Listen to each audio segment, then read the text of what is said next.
Huh? Do you also see Navia and Klorand over there? They look like they might have run into some kind of trouble. Let's go check out what's going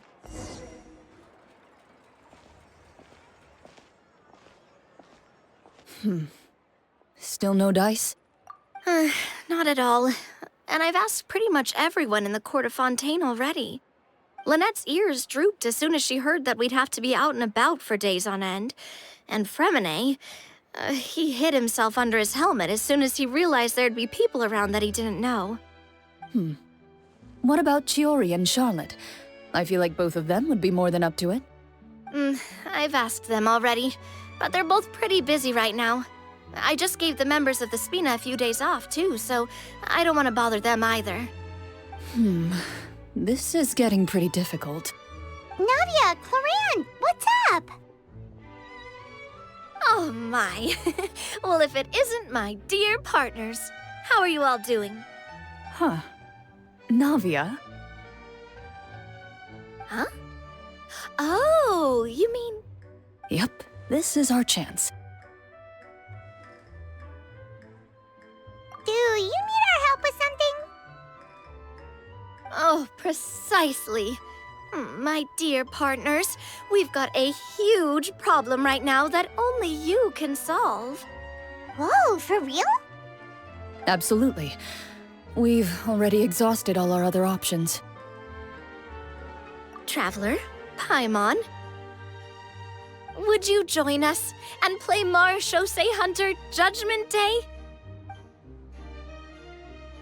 Marechaussee what now? It's a new game script by the Tabletop Troupe, a local roleplay adventure club. Ever heard of the Tabletop Troupe? They put out games that allow you to participate in a story and roleplay characters with your friends. Oh, I've loved their stuff ever since I was a kid. That sounds super interesting. Klorand and I are both veteran members of the club. Recently, someone came up with a new script and was looking for people to help playtest it for them. And when they asked, of course I couldn't refuse. I mean, come on, a brand new script? Nobody has ever played it before. Generally speaking, scripts at that level of development have a lot of issues, but I think this one is pretty solid. The author obviously put a lot of work into the story, and the world building is also quite credible. Whoa. I know I was the one that handed you the script, but some of us haven't read it yet. No spoilers, please. Anyway, the script calls for a team of 4. Ah, yes. We're missing one final player right now. So, you're saying you'll help us out? I knew I could count on you, partner. Paimon and the Traveler are kind of a package deal. Is that okay? That's not a problem. I'll adjust the pace based on the actual number of players and ensure that everyone has a good time. Well, Traveler, what do you think? Wanna play? Paimon will follow your lead. Well, that solves our problem. You have our thanks. Woohoo! I'll go grab the script manager from the club right away. The script manager? Didn't you just say that you gave Klorand the script? The club introduced a completely new kind of gameplay for the script. In this iteration, the Game Master's version of the script is incomplete. The script manager provides the next part of the script only after players have completed the current list of objectives. On top of that, in order to increase player immersion, the club has created some of the story's sets and scenes in real life. We'll only know where we should go once the script manager reveals the starting location. Wow, you're right. Whoever wrote this script really did put in a lot of work. And it's got a real healthy amount of suspense, right? I mean, even the GM doesn't know how the story will end. I look forward to experiencing it with you all. Why don't you go meet up with the others first? They should all be waiting at Chioria Boutique. I'll come over with the script manager as soon as I find them. Sounds good. Remember to always watch where you're going, and don't rush. You say that like I'm 6 years old or something. Let me think. What kind of character should I play this time? I just hope you'll pick up some useful skills this time. Oh, and stop trying to persuade every animal you come across.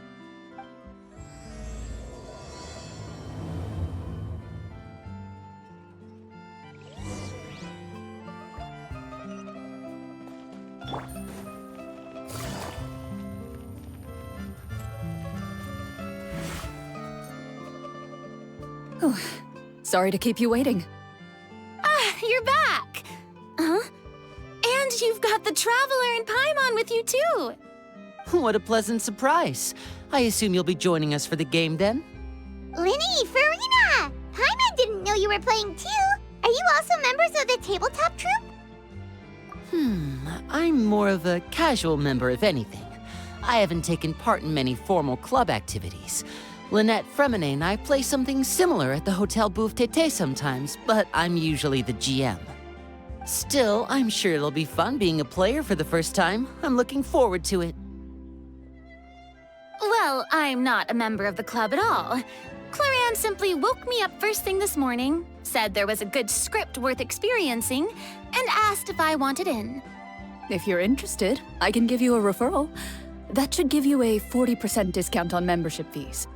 I think I'll wait to see how this experience plays out first, especially when it comes to the quality of the script. If it's sufficiently fun, then I'll join. Do you participate in a lot of tabletop troupe activities, Glorinde? You could say that. She's actually one of the few senior game masters of the troupe. Right. I knew about that even when she was still my subordinate. It's nothing. Really, just a small hobby of mine. Wow.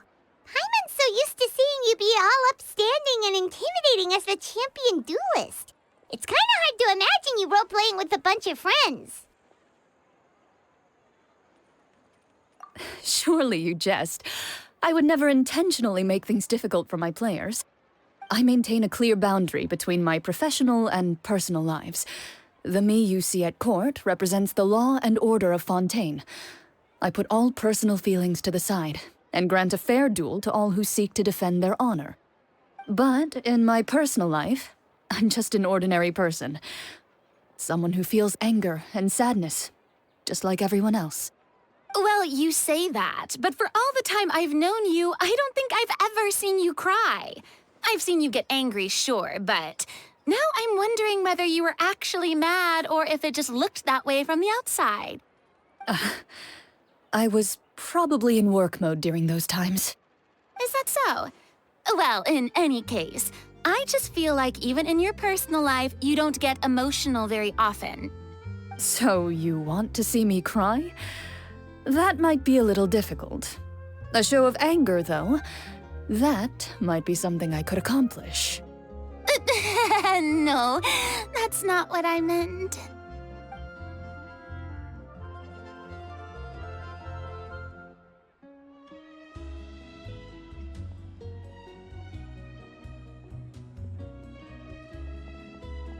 I'm back!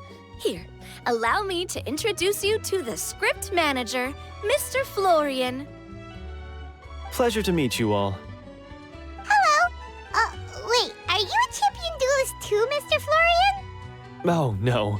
This is just the costume provided by the club. I occasionally play a few of the roles in my scripts. That sounds like a lot of work. It's nothing. It's the least we can do to give the players a more immersive experience. Anyway, allow me to give you a brief introduction of the script. This script was adapted from the real history of the Marechaussee Hunters. You all will play the role of hunters from a bygone era and resolve a series of events unfolding in the capital. Paimon's not super familiar with the history of the Marechaussee Hunters. Is that a problem? Oh, no problem at all. I can give you a brief rundown. So, basically, Marechaussee Hunters were people who dedicated themselves to hunting monsters and protecting the city by using a special swordsmanship technique passed down over generations.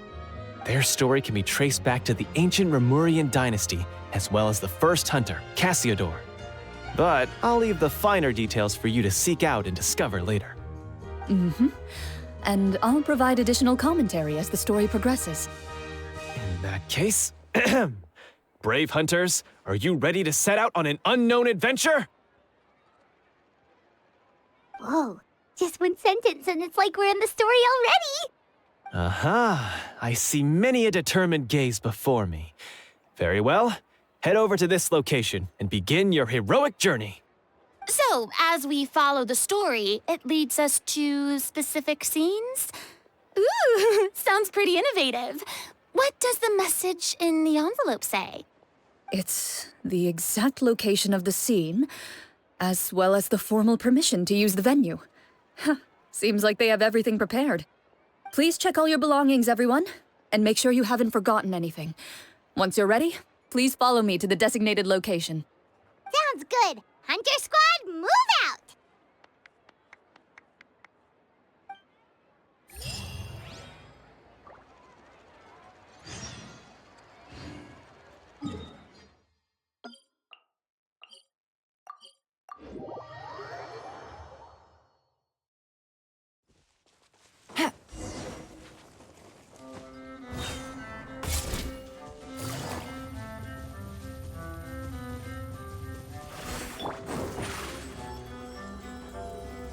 Step on up! Surprise!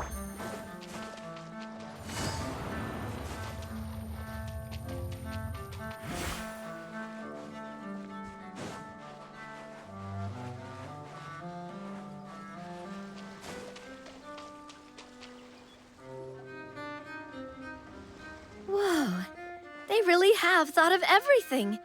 Even the phaetometer is here and ready to go for us. The phaetometer. What's that?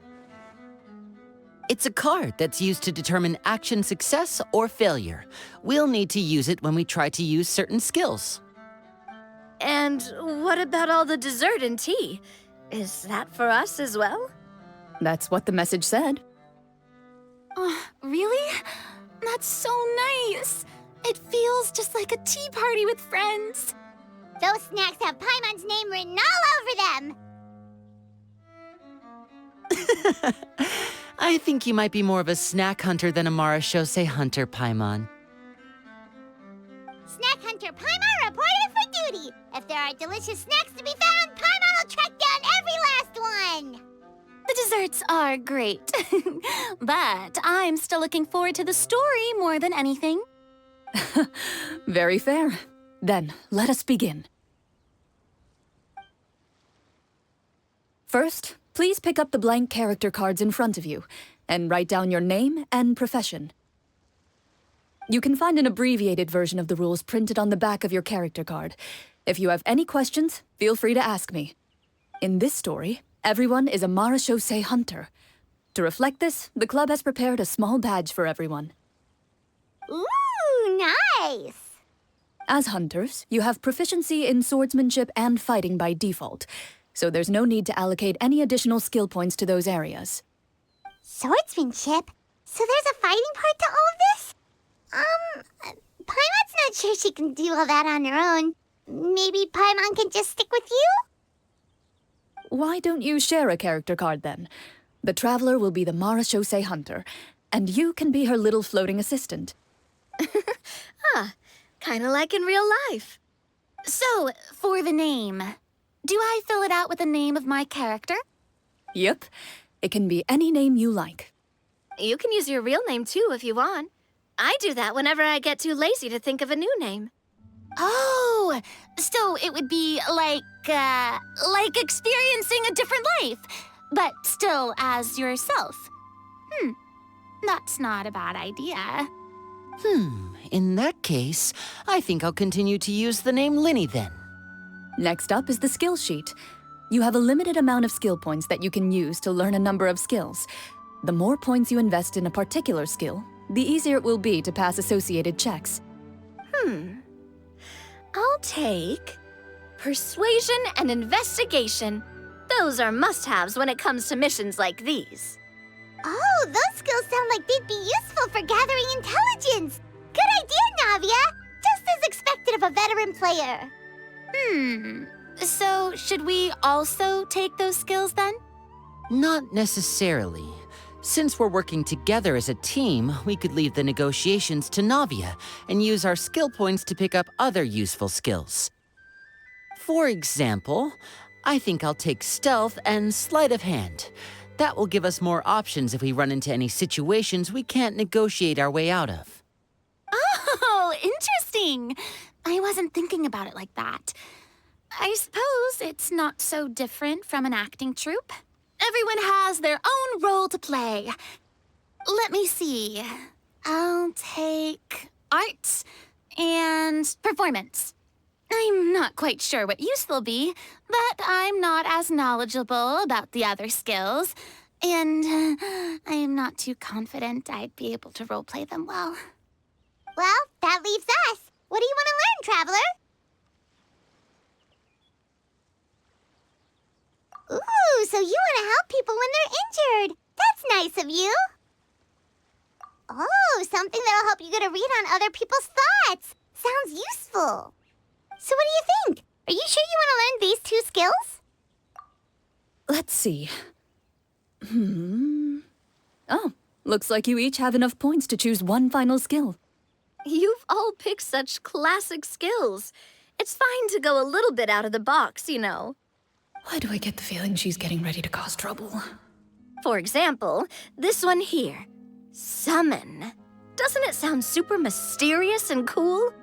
Oh, I saw that one just now as well.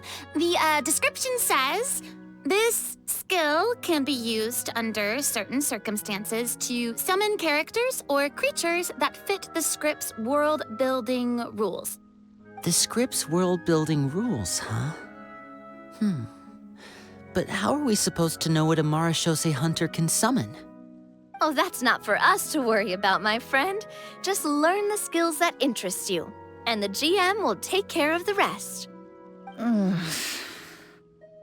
right, you've convinced Paimon. Let's learn Summon, then. Paimon can't wait to see what kind of thing shows up.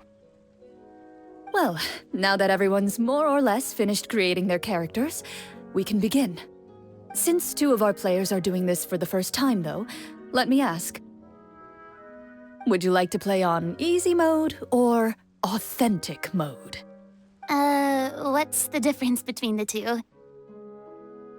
Well, in role-playing games, the story sometimes changes based on the decisions of the players and the results of the Fatometer. For example, if you fail a check, that means you cannot use the target skill in that scenario. A critical failure may even result in further negative consequences. If you choose to play in authentic mode, every time you elect to use a skill, you'll need to use the Fatometer to see whether you succeed or fail, and face any consequences that may follow.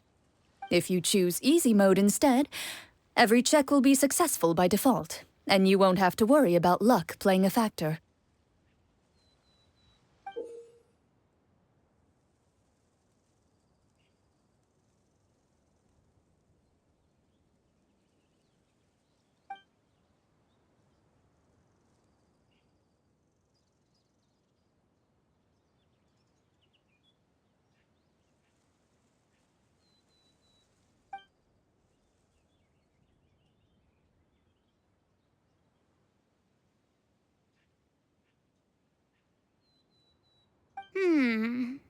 Given that I'd like to focus on the story, I suppose I should pick easy mode. I'd feel bad if I brought the team down by failing my checks. Huh? Oh, come on. Don't worry about that. RNG is the lifeblood of role-playing games. I'm going with authentic mode for sure. Never knowing what you might have to overcome. Ugh, doesn't that sound exciting? I'd rather be mentally prepared for what might happen. All right, then I'll mark down Farina for easy mode. All her checks will be successful by default. As usual, Navia and Linny will play on authentic mode. What about you, dear partner? How would you like to play?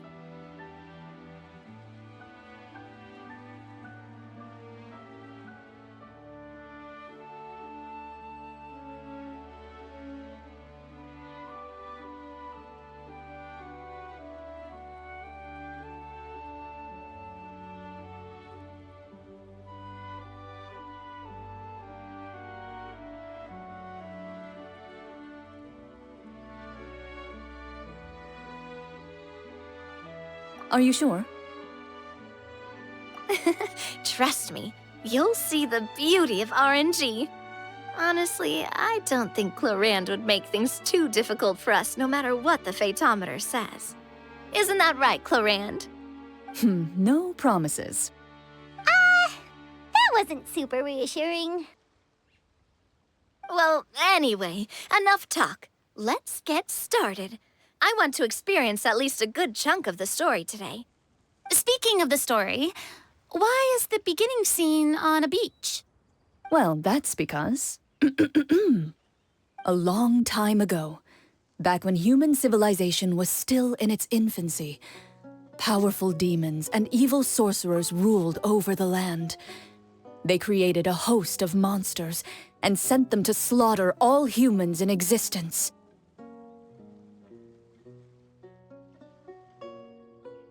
Soon, a group of human rebels banded together. With their swords raised, they swore to brave the darkness, and in doing so, subdue each and every monster that sought their destruction. They became known as the Marachose Hunters.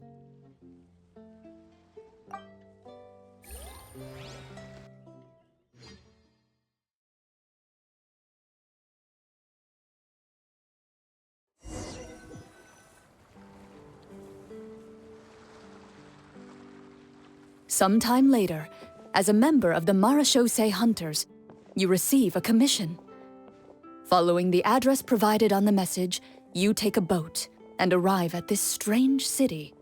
As you inhale, you can taste the slightly salty air of the docks as you begin to survey your surroundings. There aren't many people in the vicinity, but you do take note of a few others who, like you, seem to be sizing up this place.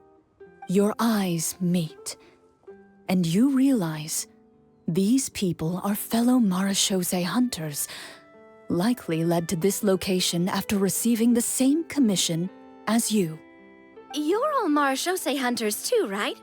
Allow me to introduce myself.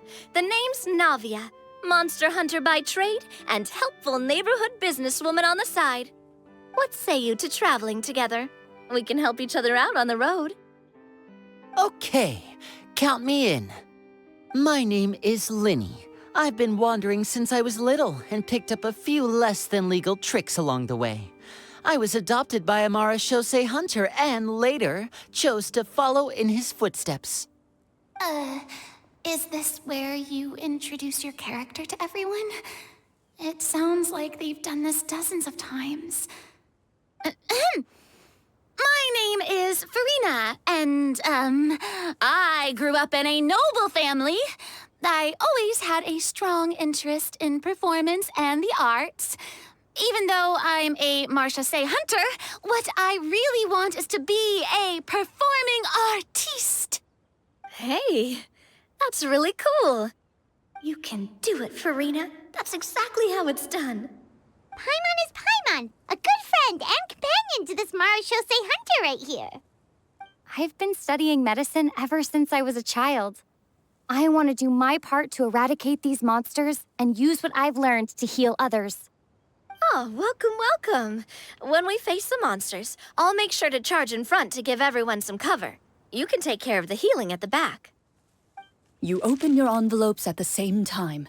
The message reads, "To the honorable and trustworthy Marachose hunters, our kingdom is currently facing a grave crisis. The lands outside the capital have been overtaken by monsters, and our people are being led astray by forces of wickedness.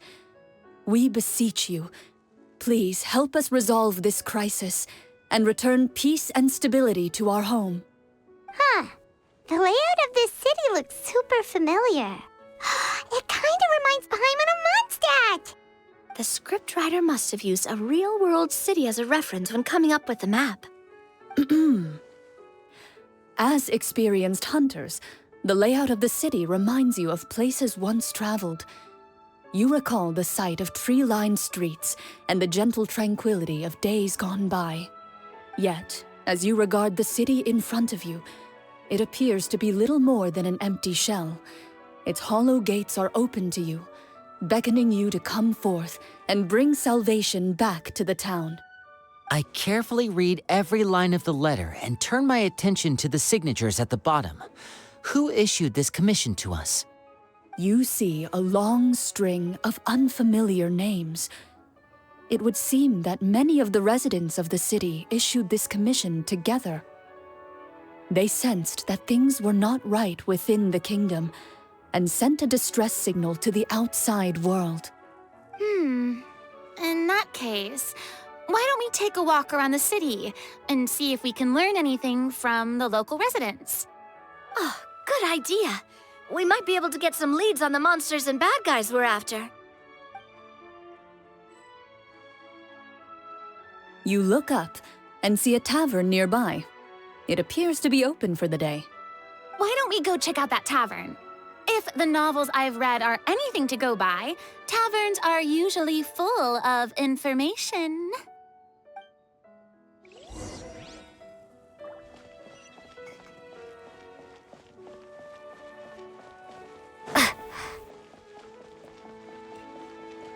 As you approach the tavern, you find a plainly dressed woman standing nearby.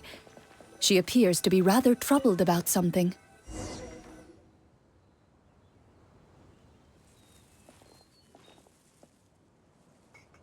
Greetings, friend.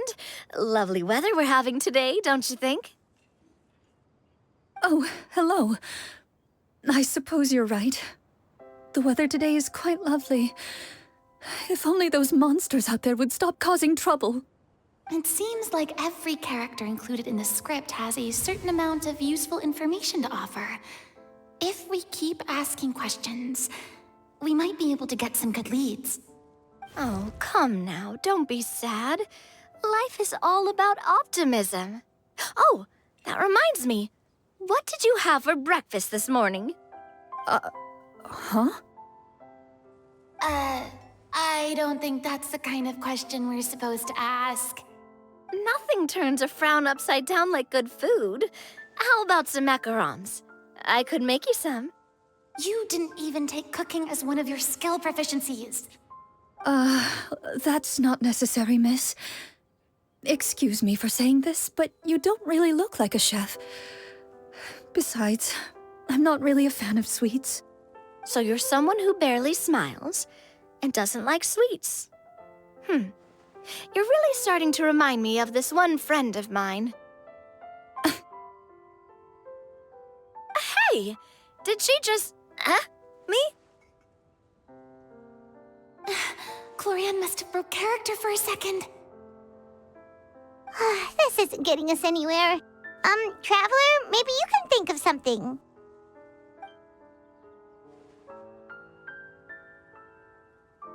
The results of insight checks aren't disclosed to the players, so I'll be the one consulting the fatometer.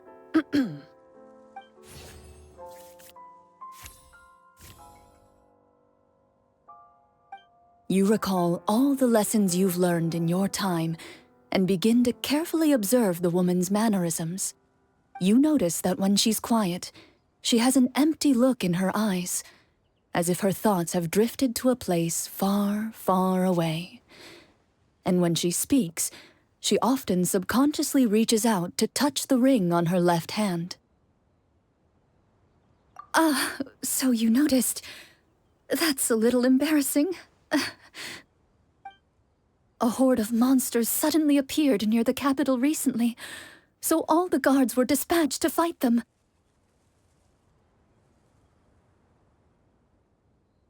Do you remember when those monsters appeared? I'm not completely sure. All I know is that my husband was dispatched to fight them 3 days ago. Do you know where he was sent? It all happened so fast. When we said our goodbyes, he couldn't even tell me where they were sending him. You have our thanks, friend. We'll find and defeat those monsters as soon as possible. We sincerely hope your husband will be able to return to your side soon. Oh, thank you. Don't worry. We'll find him. Just try to remain optimistic and wait for good news. We don't always get to choose what happens to us. But we do get to choose the little things, like what we eat and how we respond to the things life throws our way. I hope that one day, you too will recognize the power of something as small and inconsequential as a delicious dessert. I'll do my best. You bid farewell to the woman and continue your journey further into the city.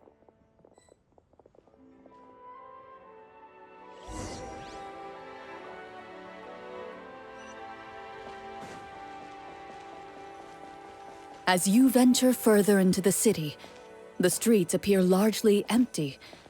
An elderly woman walks past. You see her shake her head as she puts away her wrinkled wallet. A nearby merchant folds his arms and gives you a disdainful look. You get the impression that he's someone who has long gotten used to the sight before him.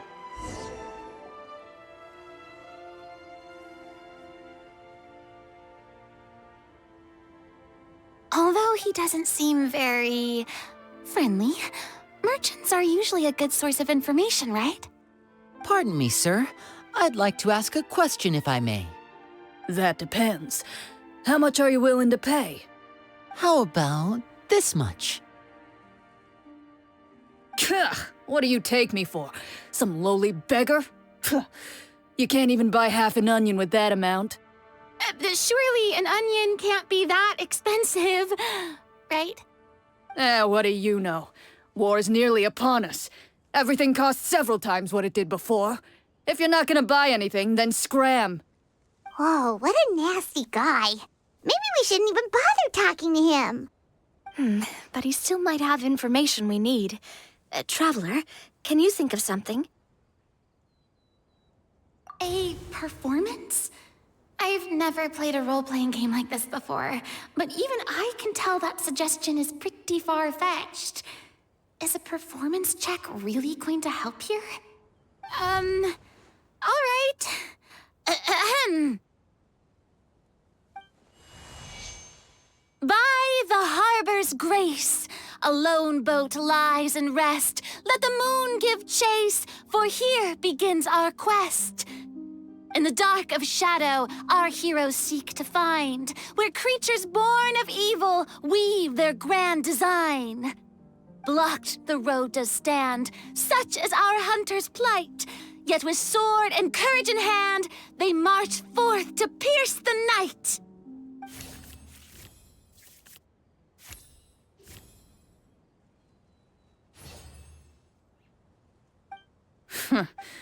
I don't recall asking for a bardic song. Don't expect me to give you any coin. But if you meant what you sang, and you are indeed some kind of hunter, then by all means, please, go out and kill those monsters for us. Those monsters are camped outside the city, and they've been destroying all our trade routes. We have limited reserves within the city, so if this continues, we're all gonna be in big trouble.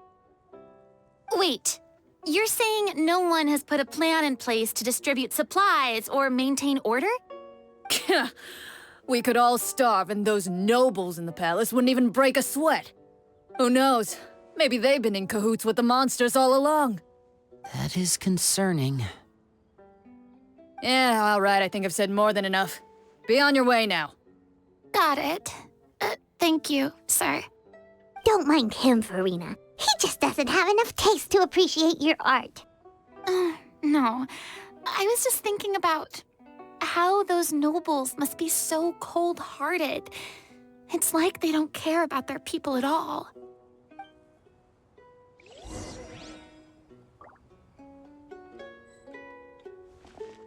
Should we try to go somewhere with more people?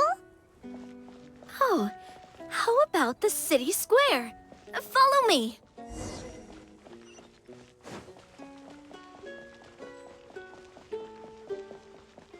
Before you lies the city's central square. You see a man with a slightly anxious look on his face, pacing back and forth, his head hanging low. He doesn't seem to notice your approach. Still immersed in his own thoughts, he shakes his head and lets out a long sigh. This guy seems promising enough. Maybe I can get some information out of him. Hello, sir. Is there anything I can do to help you? Wait, you're... I'm... Oh, dear goodness!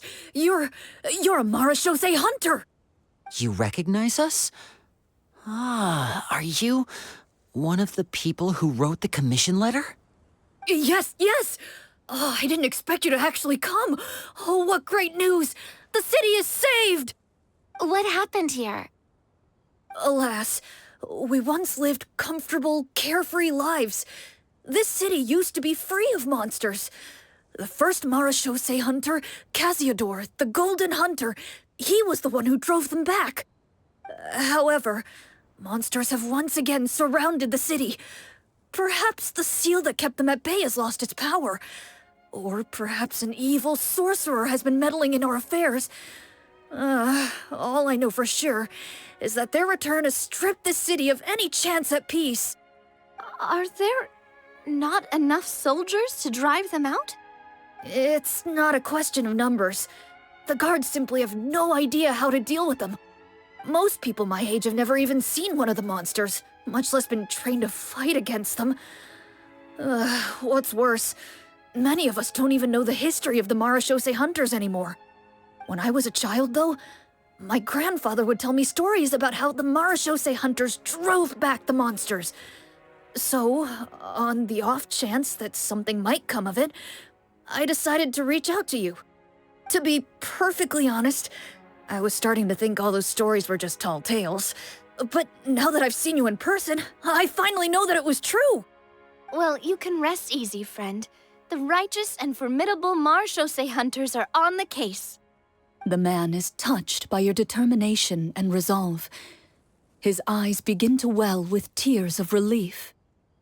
Still, if we are going to hunt the monsters, we need to know where to find them.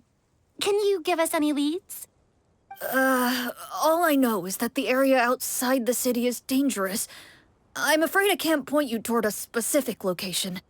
Oh, although, if you leave the capital through the main gate and follow the road, you should run into a group of guards. They might know more about where to find the monsters. I see. We'll go look for them then. All right, be careful. Oh, and one last thing.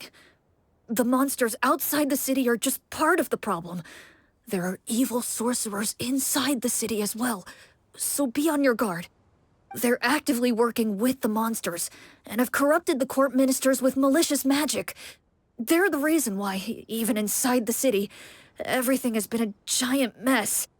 Even one of our kindest ministers has turned into a boorish and unreasonable figure, interested in nothing but enacting laws that exploit the people.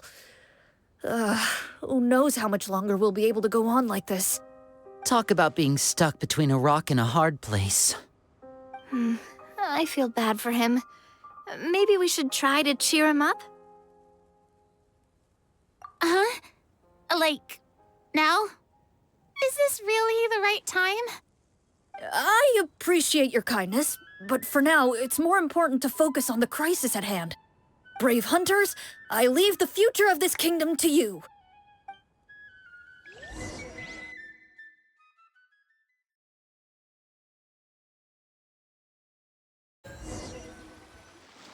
If I understood correctly, there are currently 2 problems in the kingdom that need solving, right? Exactly. We need to defeat the monsters outside the city and take down the evil sorcerer stirring up trouble from within. But which problem should we tackle first? Well, this seems like a good moment for a break. Take some time and discuss what you want to do. Let me know when you've made your decision. I really didn't expect the people in the city to keep us at arm's length like that. I totally thought the hunters would be treated like heroes. Well, Klorinde said the script took cues from the real history of Fontaine, right? Maybe the real-life Marashose hunters were also treated like that. I wouldn't say it's a perfect representation of history, but there are definitely some similarities. Would you like to hear more about it? Sure. As long as it doesn't spoil anything in the script. You brought up bits and pieces of the hunter's history before, but it was all in passing. Paimon wants to know too! The hunters were super powerful, right? Were they all from a special line of supernatural beings or something? Kinda like the yokai in Inazuma? No. All Marashose hunters were ordinary mortal fighters. The only thing that set them apart were the special sword techniques passed down over the centuries. Huh? So you mean anyone could become a Marashose hunter? In theory, yes. All you would need to do is survive the rigorous training and master the swordsmanship techniques required to fight the monsters. Still, most people dropped out at the early stages, and others called it quits the minute they saw a monster in person. To become a hunter, you must be strong in both body and mind. What kind of monsters did the hunters fight exactly? Oh, and the evil sorcerer the script mentions. Did they exist in real life too? The land of Fontaine once played host to an ancient dynasty known as Remuria. After that dynasty fell, monsters began to appear, intent on obstructing humans from establishing a new social order. One of the ancient sorcerers of Remuria used his power to assemble a formidable army of golems. He sought to use that force to establish himself as king. Now wait a second. Don't tell me that guy was the inspiration for the evil sorcerer in the script. We still haven't found any in-game information on him yet. So, why don't you talk about someone else for now? Well, I wasn't planning on going into anything you might be able to find out in the game. But if you want me to talk about something else, then... How about Casiodor, the Golden Hunter? Or Egeria, the ex-Hydro Archon? Wait, but those people are all from a super long time ago. Where did you learn all this, Clorinde? From my master. Huh. By master, you mean Miss Petronia? Someone you know? Absolutely. Miss Petronia and my father were good friends. Back in the day, she would often bring Clorinde over to play, but then... Let's not get off topic. Anyway, back to what I was saying. Responding to Egeria's call, a number of warriors followed Casiodor into battle against the monsters. This group of warriors, under Casiodor's leadership, became known as the Marashose Hunters. Yet, as Fontaine entered an era of peace, their work gradually became obsolete. The Marashose Phantom, originally an association made up of hunters, eventually came to be predominantly comprised of Melusines. Ah, I see. That explains why most of the people in the script have forgotten the hunters or think of them as nothing more than a legend. Is that really a bad thing, though? It can get tough always being the one shouldering everyone's expectations. Depends on who you ask, I suppose. If the name of the organization no longer commands respect, investigative work is bound to suffer. Speaking of investigations, which problem should we tackle first? Monsters or evil sorcerer? I vote monsters. That's the main duty of the hunters, right? We can come back to the sorcerer later. Well said, Miss Farina. Plus, if the sorcerers really are the masterminds behind this whole thing, defeating the monsters could give us some clues on their intentions as well. What about you, partner? What do you think? It's decided then. All right. After some discussion, you decide to turn around and head out of the city.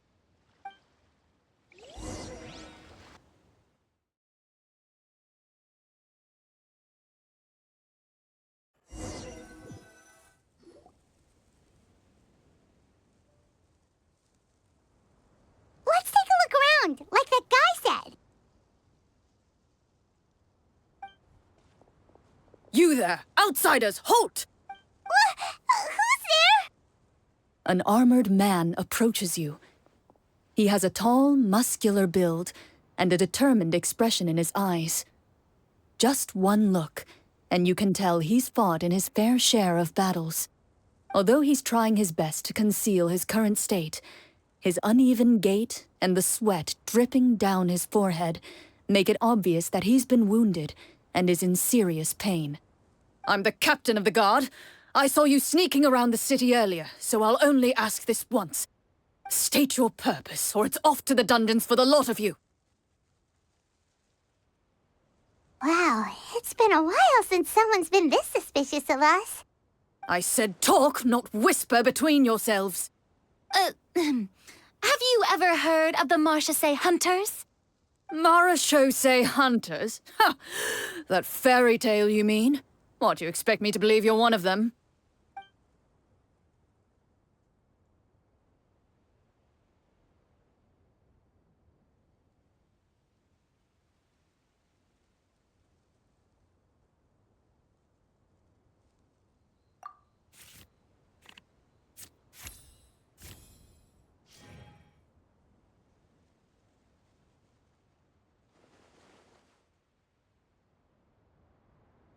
With some suspicion, the captain allows you to survey his condition after you announce yourself as a trained doctor.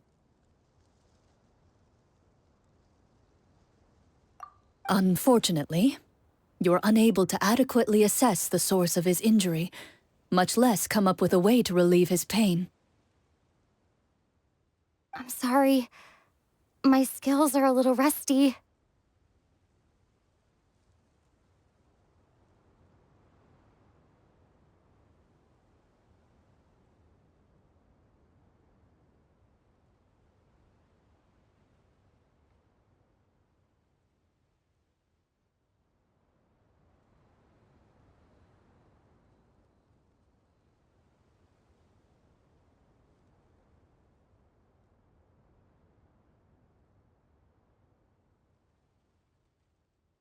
Well, this is no ordinary wound. It was inflicted by a monster. Now tell me, are you truly a Marachose hunter?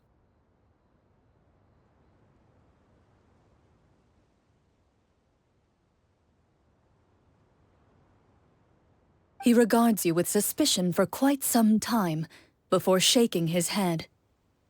Perhaps he's finally accepted that you're here to help.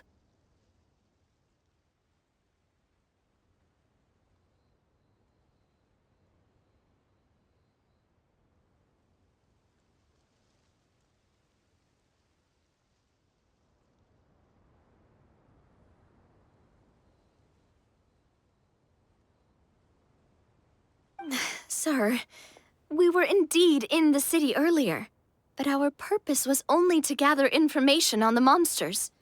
We're here to help the city and all the people within it.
Your guards are still fighting the monsters as we speak.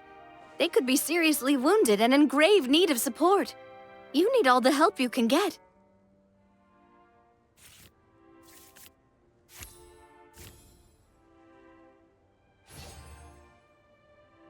The man regards you with doubt and concern. After a period of inner struggle, he lets out a long sigh and informs you of the locations where the monsters have appeared. Some of our new recruits have never even dealt with a petty thief, and now they're out there fighting monsters. If it weren't for this cursed leg.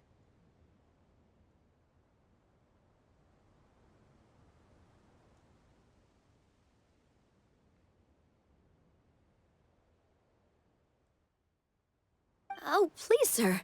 Don't get too worked up. You need to focus on your recovery. Just leave the monsters to us. We're Marachose hunters, after all. Hearing you say that, A glimmer of hope flashes in his eyes. But it disappears almost as quickly as it came.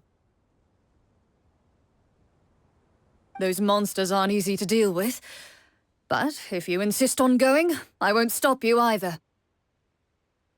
I just hope all the guards will be able to come back to their families alive. I wish you the best of luck. Based on what the captain said, the monster should be right up ahead. Let's go. Hopefully we're not too late.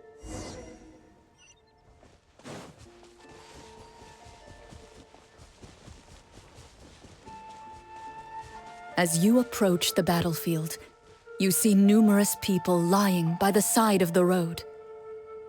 They appear to be dressed like guards. Their faces are filled with desperation and terror. Some are screaming and cursing in vain, as if still trying to banish the monstrosities they saw from their minds.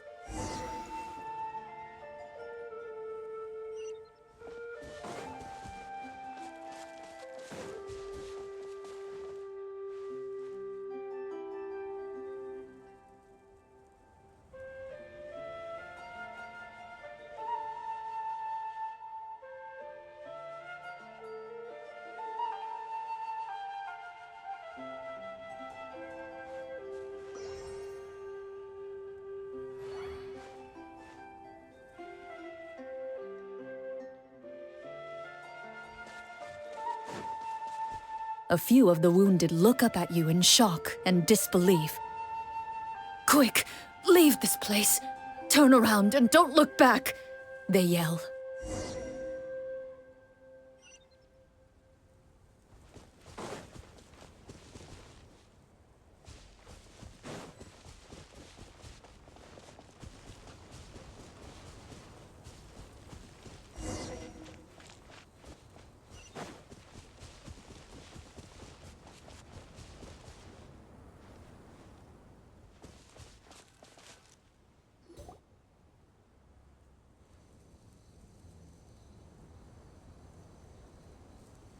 This is the place he mentioned, right?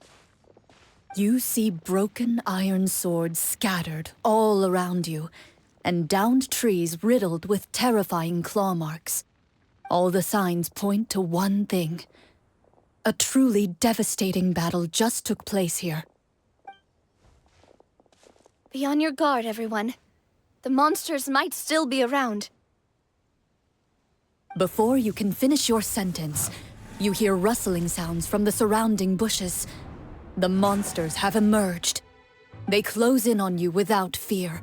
You get the impression that, in their bloodthirsty eyes, you're just another meal for them to devour. A little help here! This thing wants to eat Paimon! Your battle round begins now.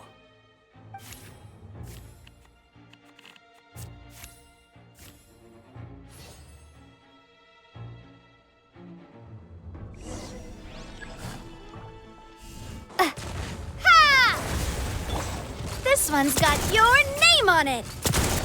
A proper send-off! Now disappear!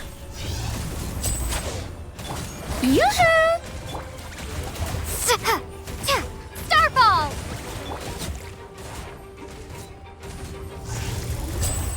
The next battle round begins now.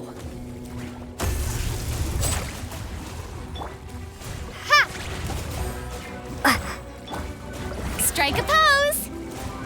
Watch out! Watch out! Step right. The monsters let out a terrifying roar of anger and resentment before dissipating into thin air. Oh, thank goodness it's over. We're lucky the Marashose Hunter class came with all those preset skill points. Otherwise, we would have been in some real trouble.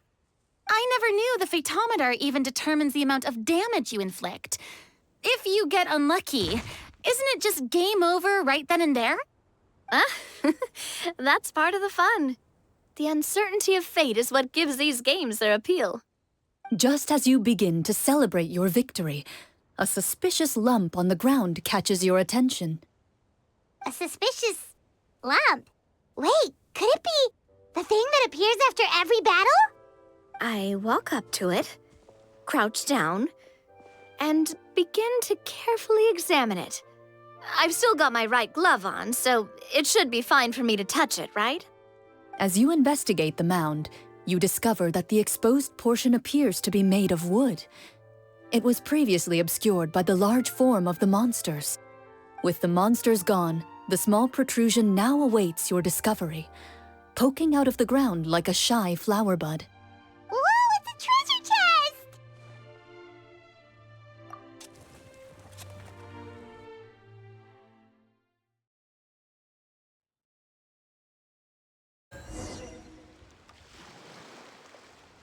With everyone's help, you successfully excavate the wooden chest from the ground. Even without opening it, you can tell from the mora and jewels scattered around the chest that it must contain quite the fortune. Makes sense. We worked hard for this. Let's open it and we can share what's inside. I can understand your excitement, Paimon, but think about it. Doesn't it seem like there are people out there who need this treasure more than us? Yeah. Think about all the people suffering in the capital, or all those guards who got hurt fighting the monsters. Wouldn't it be better if we gave the treasure to them? Wait, is that how it works? Paimon thought since we were the ones to dig it up, we could just take it for ourselves. Well, let's put it this way. Any decision you make during a role-playing game can impact the future course of the story. But would the people really believe us? It's hard enough for us to prove we're Marchese hunters. What if they think we procured the treasure illegally? They might get even more suspicious of us. That's definitely something we should consider. Maybe we can come up with an explanation in advance. Well, if donating it could cause that much trouble, why don't we use it to buy some gear and fill up on good food? Then we'll be ready to fight even more bad guys. Looks like you're facing a difficult choice once again. Well, it's getting late. Why don't we call it a day for now?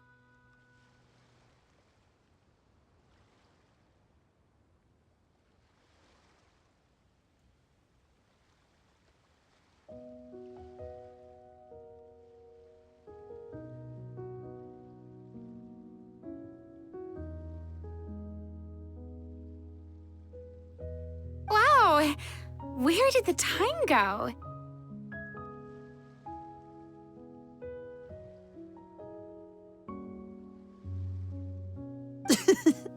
I'm not sure if it's because I'm having so much fun with you all or because the story is particularly enticing, but I feel like I could almost keep going.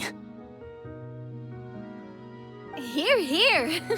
Ooh, how about we play through the night? I'm not sure I'll have enough energy for that. Yeah, that won't work for me either. Lynette will give me an earful if I get home too late. I understand how you feel, Navia, but we have to change venues for the next part of the story anyway. Huh? Another location? Mm-hmm.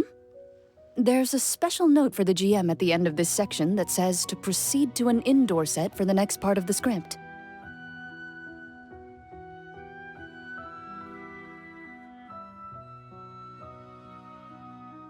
Whoa, they really pulled out all the stops for this new script. Well, even if we end the game for the day, we can still stay a little longer and hear Clorinde finish her story, right? Paimon wants to hear more about the history of the hunters. Something tells me you just want to finish the free desserts before we break for the day. That's just a coincidence, okay? Besides, to Paimon, not finishing free food feels even worse than having to buy her own. And anyway, Paimon really does want to hear more about Clorinde's master. Well... It's nothing. I appreciate the concern, but it's all in the past. It won't do any harm to share these things now.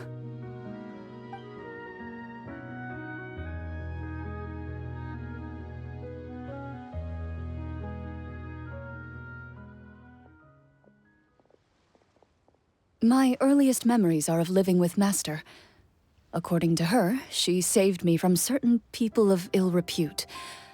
My birth parents had left me behind some time before that.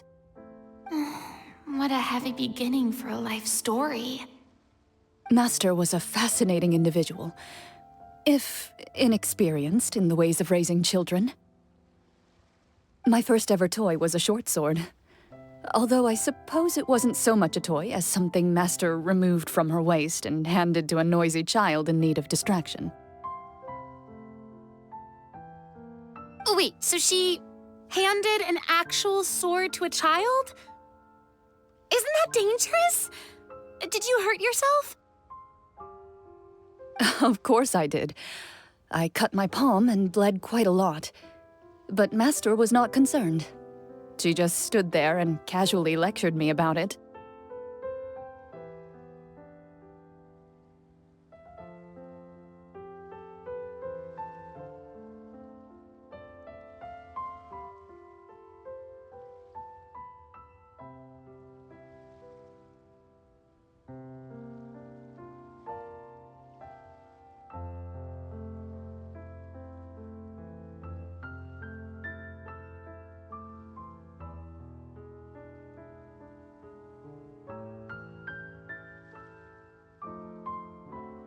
See, that's what you get for not holding the sword properly, she told me. She then crouched down next to me and said, "Give me your hand. I'll teach you to bandage this wound. After that, it's time to learn how to truly hold a blade." Excuse me for asking this, Clorinde, but how old were you exactly when all this happened? Probably around, 3, give or take.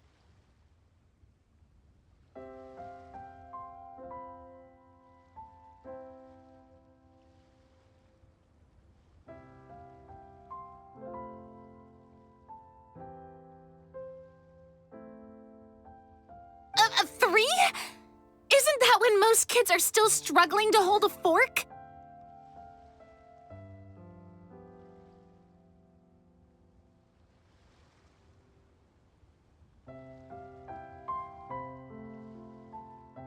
As I said, Master was rather inexperienced in the ways of raising children. She believed trial and error was the best way to teach a child what they're capable of. I'm not so sure this is a question of experience.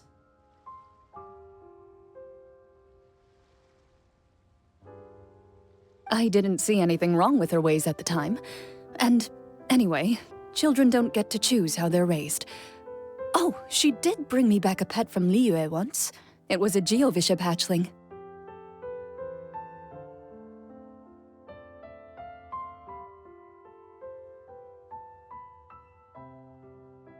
A Geovishap hatchling? For a pet? That seems even more dangerous! What she said was this: make sure to get along, you two. If you really can't agree on something, just settle it with a fight. Whoever loses is the real pet.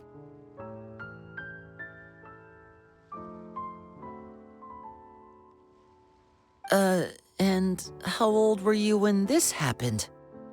5.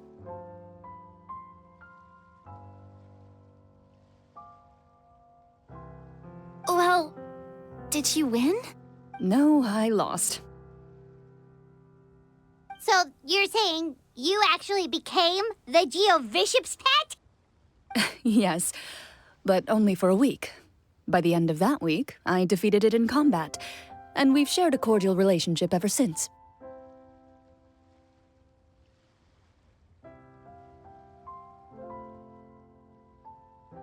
That really doesn't sound like the kind of childhood someone should have.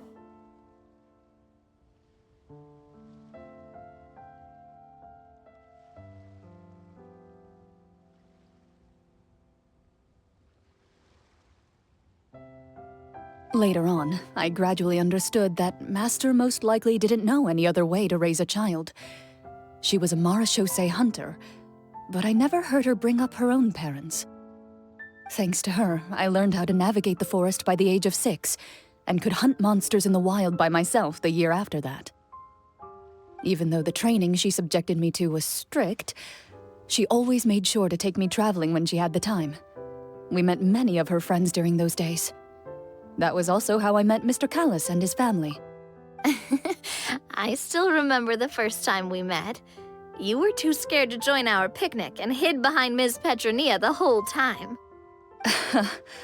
I still hadn't really met many children my age at that time, so I didn't know how to interact with others. After that, though, you started coming over a lot. You loved challenging people to shooting competitions, remember? I don't think many members of the Spina ever beat you in one of those. I had a lot of fun during those days. I enjoyed them too. Oh, do you remember that one time we went exploring around the Spina together? We overheard Papa call your master Fontaine's Protector of Justice. We tried to pretend like we never heard anything, but you nearly let it slip that one time.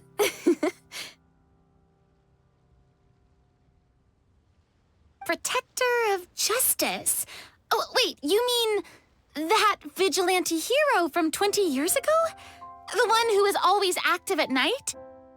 Yep, that would be her. She often would put on a black cloak and go out at night. I never knew where she went or what she was doing. Until, like Navia said, we overheard the truth from Mr. Callis that night. 20 years ago, huh? I still remember the guards leaving all kinds of witness reports about her on Nervalette's desk. My apologies. Oh, there's no need to apologize. You had nothing to do with it. And anyway, everything she did was for a good cause. Although, calling herself the Protector of Order was a bit much, especially when she deliberately operated outside the law. Huh? When did the Protector of Justice become the Protector of Order? Oh, she had a bunch of code names. I heard she would just come up with a name on the spot whenever she was asked. Later on, she probably got sick of answering those questions and decided to stick to just two: the Protector of Justice and the Protector of Order. That sounds like her, all right. I bet she forgot which of the two she'd use by the time she got back each night. Well, she certainly sounds like a fascinating individual. With her strong sense of justice, it's no surprise her student followed in her footsteps. It's true. I always wanted to become like her. Someone powerful, independent, and with a strong sense of conviction. But...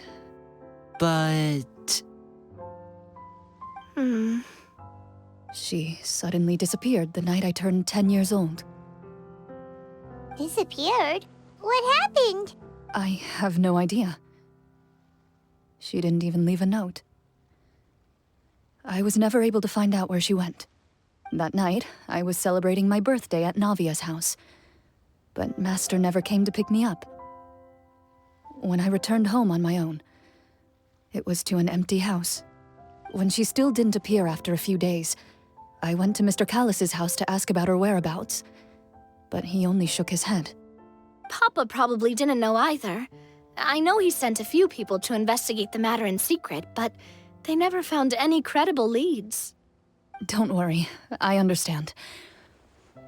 To be perfectly honest, given Master's personality and way of doing things, it all made a lot of sense.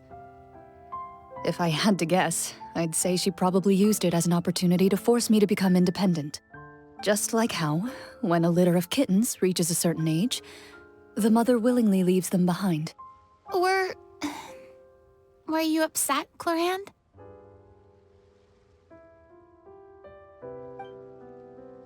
I was at first, but not anymore. I don't believe Master would suddenly disappear for no reason. There must have been something she just had to do.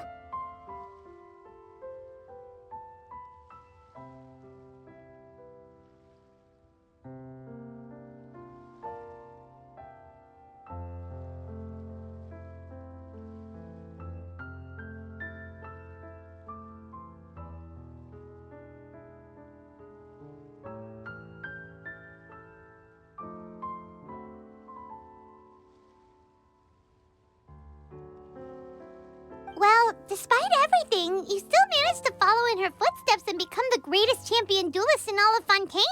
You're practically a living symbol of law and justice. I suspect my position would be far too by the books for her. Master always did whatever she pleased. But you're right. I suppose I do take after her in some ways. Who knew Clorinde had such an interesting past? I never had the chance to ask her about it before. And I wonder, if Clorinde's master were the champion duelist back then, would that duel against Mr. Callus have gone differently? Oh no. Judging by the atmosphere, Clorinde and Navia are probably thinking something similar. The mood just got super awkward all of a sudden. Well, anyway. Would you look at the time? It's getting dark, so we should probably call it a day for real this time. If we keep talking like this, we really will be here all night. I had a great time today, Miss Clorinde. Thank you for being our GM.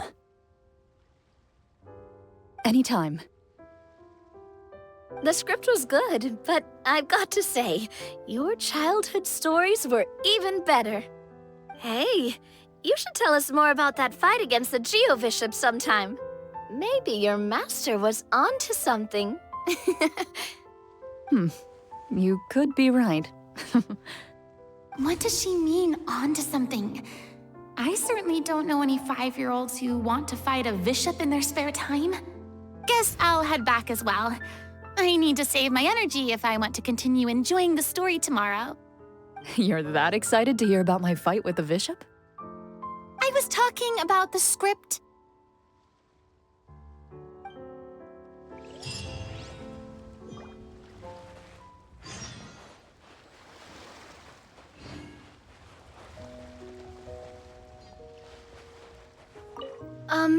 Just between the two of us, could you tell me what it was like to be the Geo-Bishop's pet? It was nothing special, really. Geo-Bishops don't understand the concept of a pet. So basically, it just headbutted me whenever I entered its territory. And that hurt? Yeah, it hurt. What, something you want to experience for yourself? Oh, I'm good. Thanks.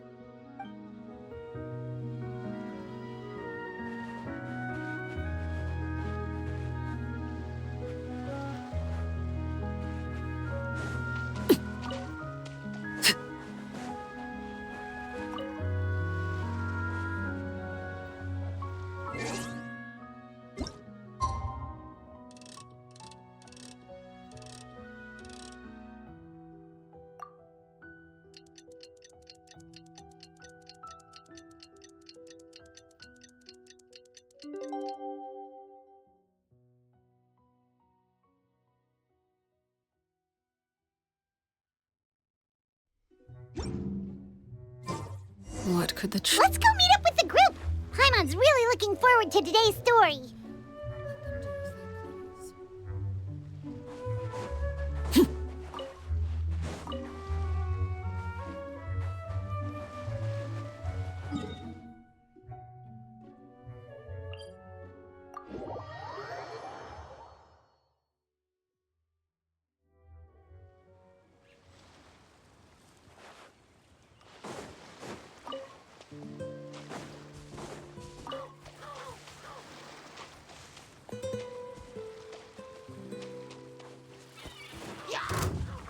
Overruled!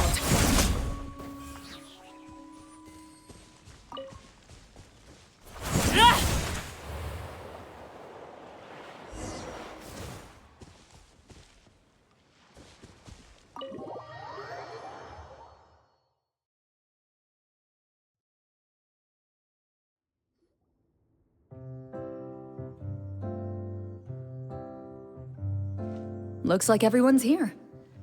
Now, before we begin, why don't we finish where we left off yesterday? There was an important decision to be made, yes? I'll pour everyone a cup of tea. Is that really the most important part, though, Clorinde? Paimon's more concerned about our current surroundings. Heavy walls, cold railings, dim lights. This is obviously supposed to be a prison. I admire the work put into the set. Still, it's obvious the scriptwriter has never paid a visit to the fortress of Maripede. So the set is going to be a part of the script? Unfortunately, that is something I can neither confirm nor deny. Anyone think Cloran's smile is starting to look kinda scary? Well, whatever happens, we'll just have to push on. But first, we should really figure out what to do with this treasure. If we're worried about arousing suspicion because of our identity, why don't we give ourselves a different name, just like Cloran's master did? Yeah, it might be better to keep a low profile. As long as we're helping people, it doesn't matter who we are or what we're called. Staring at me won't get you anywhere. Or did you want some more tea? Oh, Paimon's good. Thanks. Why aren't you saying anything, Navia? Wait, what's that next to you? Oh, this is the short sword Cloran mentioned last night. I found it. Huh. I'm surprised you managed to track it down after all this time. Well, I made sure to take good care of it, considering the circumstances in which you gave it to me. Of course I had to keep it safe. Anyway, where were we? Oh, right. I was just thinking about all the potential ways for us to break out of prison. We could dig a tunnel, or try to bribe the guards. Wait, we haven't been thrown into prison yet, have we? Well, it's only a matter of time. It pays to be prepared. Just like how you should always have an umbrella on hand, even when it's sunny. All right, Paimon's made up her mind. Let's just give the treasure away. Paimon may have wanted to keep it, but if it's going to land us in prison somehow, Paimon will be too upset to enjoy her snacks. So, you reached an agreement? All right then, we can continue with the story. Oh, and we'll collect all the scattered pieces of treasure on the ground as well.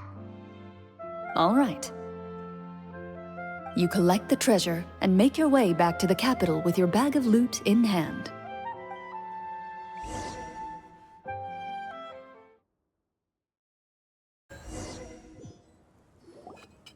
The city is still shrouded in a gloomy, oppressive atmosphere, but your spirits are surprisingly high. In places where sunlight struggles to reach, you generously share your wealth with the children, the elderly, and the poor in urgent need of help. Thank you, kind soul. The elderly woman's look of gratitude follows you as you walk away, her eyes never leaving your back until you move entirely out of sight.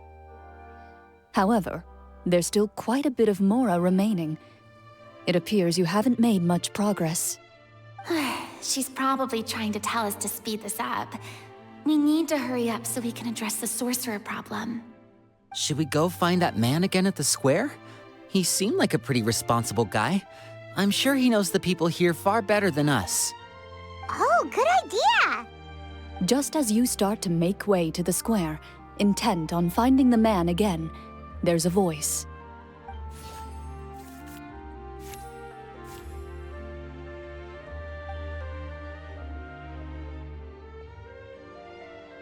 Please wait, distinguished guests.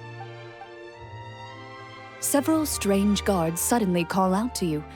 They run forward to meet you and proceed to politely pay their respects. Greetings, gentlemen. Are we being invited for afternoon tea? Surely you jest, my lady. That would not be our place. It is His Excellency the King who requests to meet with you.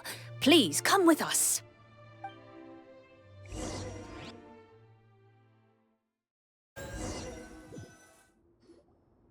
Do you think this could be a trap?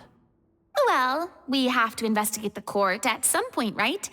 Meeting the king himself would be a fantastic opportunity to do that. I say we go for it. If something happens, we'll just turn the whole place upside down. That sounds a little intense. After a quick discussion, you nod to the guards and agree to follow.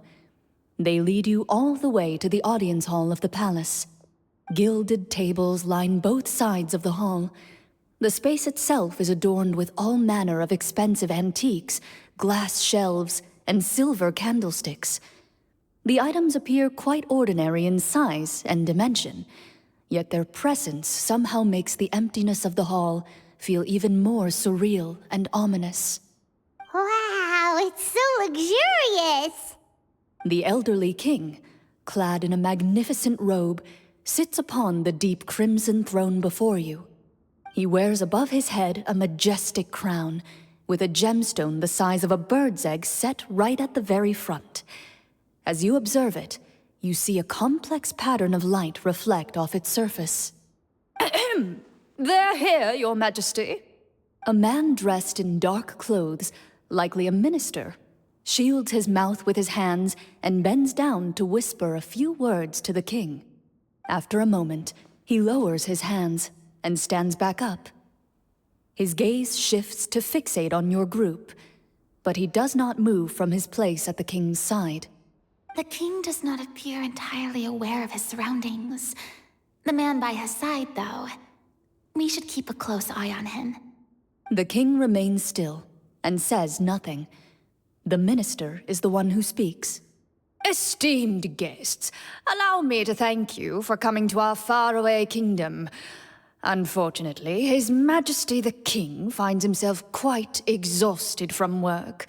So please allow me, his Prime Minister, to welcome you in his stead. I've heard tell that your group, the Marechaussee Hunters, used your exceptional ability with the sword to repel the monsters near the capital. Such a great deed deserves to be rewarded.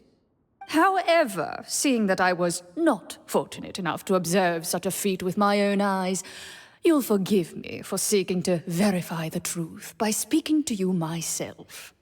Well, we've got nothing to hide. You brought us here to talk, right? So we'll just explain what happened.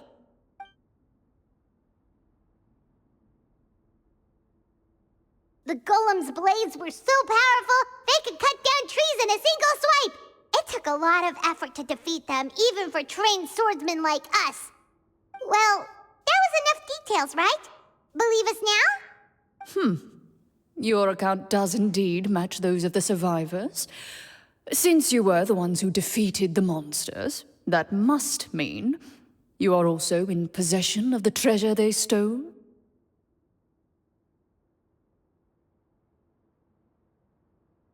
Well, we did take the treasure, but... How did he know about the treasure? Then I must ask that you return it at once.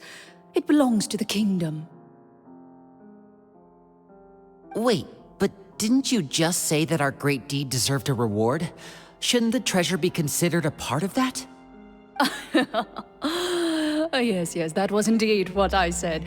But you seem to have forgotten a very important distinction. Only that which is freely given by the king can be considered a reward. Taking the rightful wealth of a kingdom without said permission, on the other hand, is a crime. But that's completely unreasonable. Yeah, that makes no sense! If it weren't for us, the treasure would still be buried underground somewhere! Maybe so, yet the fact remains. You tried to dispose of the treasure without reporting it to the court and without receiving permission, yes?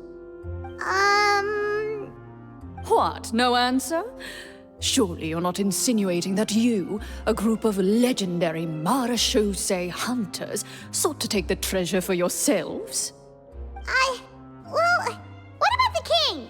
Is he just gonna let this guy talk for him the whole time?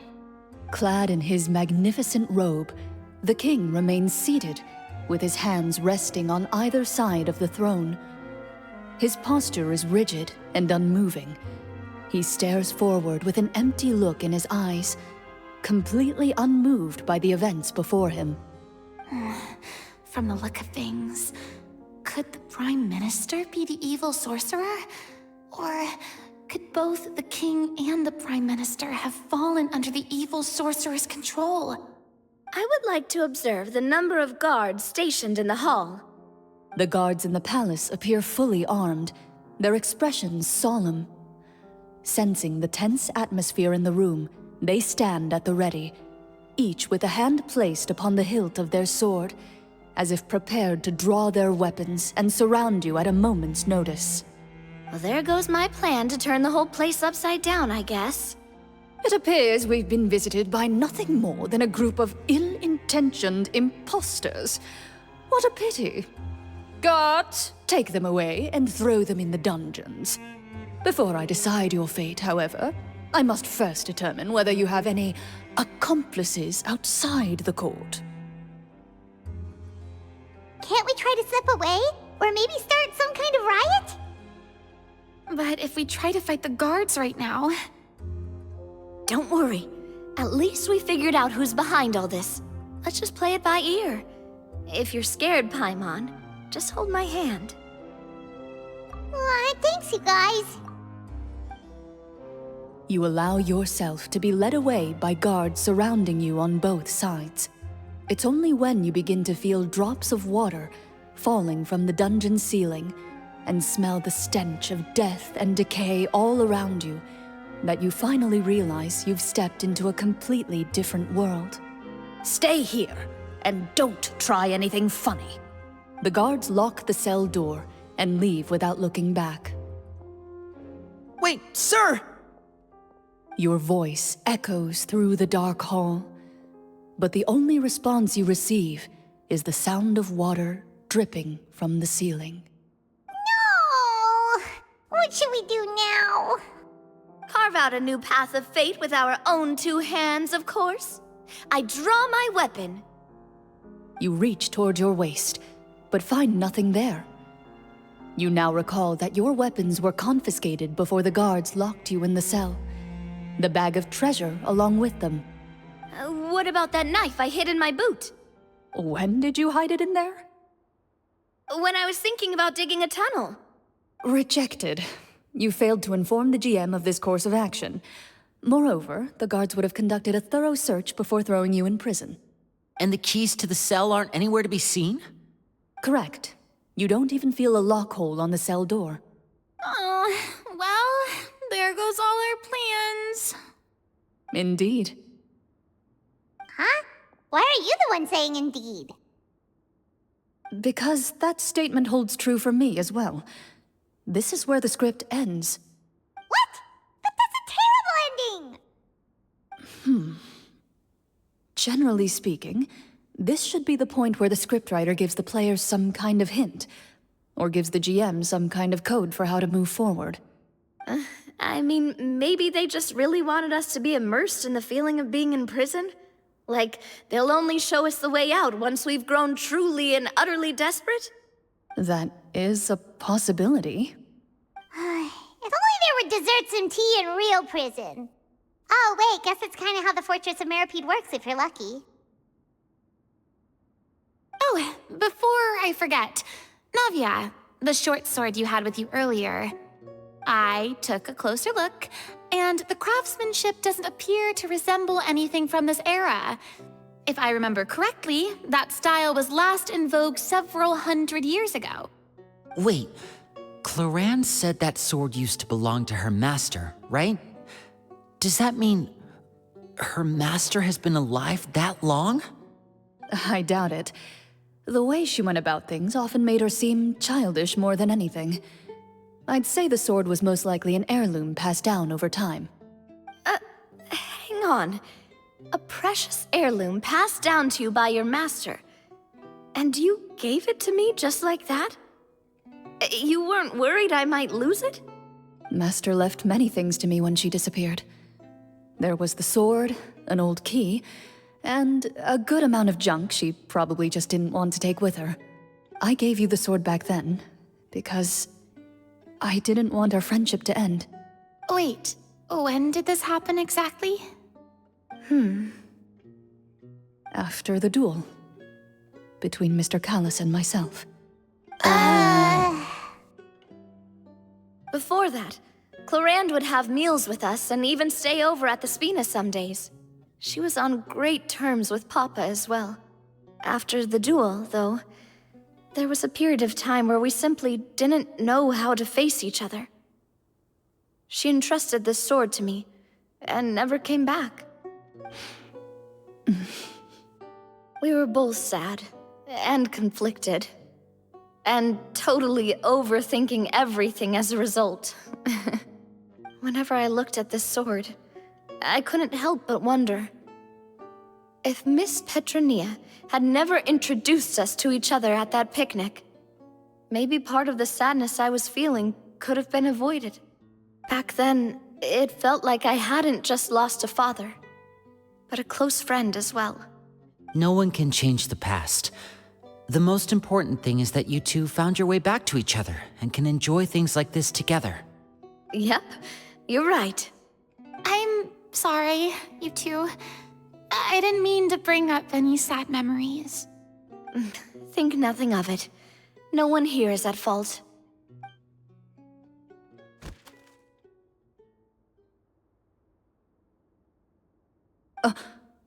Huh?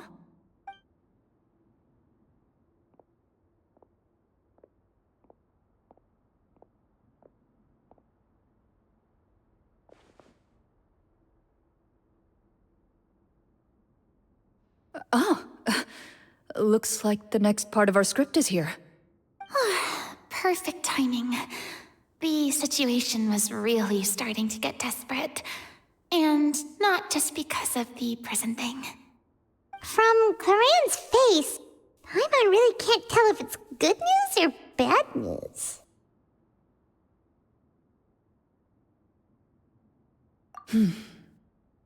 Water continues to drip from the ceiling. In this lightless dungeon, you lack a reliable way to tell how much time has passed.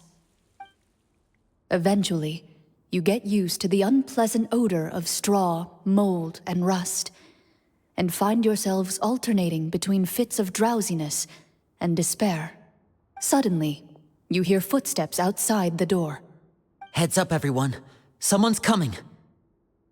Gather close, everyone, and keep your voice down.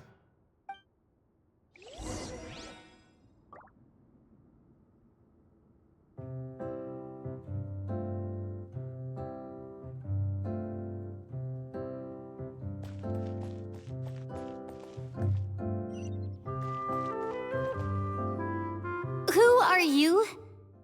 I work as a guard in these dungeons, but my true identity is the same as your own. I'm also a marechaussee hunter. Huh? Shh. I've already sent away the other guards, but if we make too much noise... I understand, but how can we be sure we can trust you? The king has issued a formal decree. In light of the irrefutable proof of your crime, you're to be executed before tomorrow's sunrise. If you want to escape, it has to be now.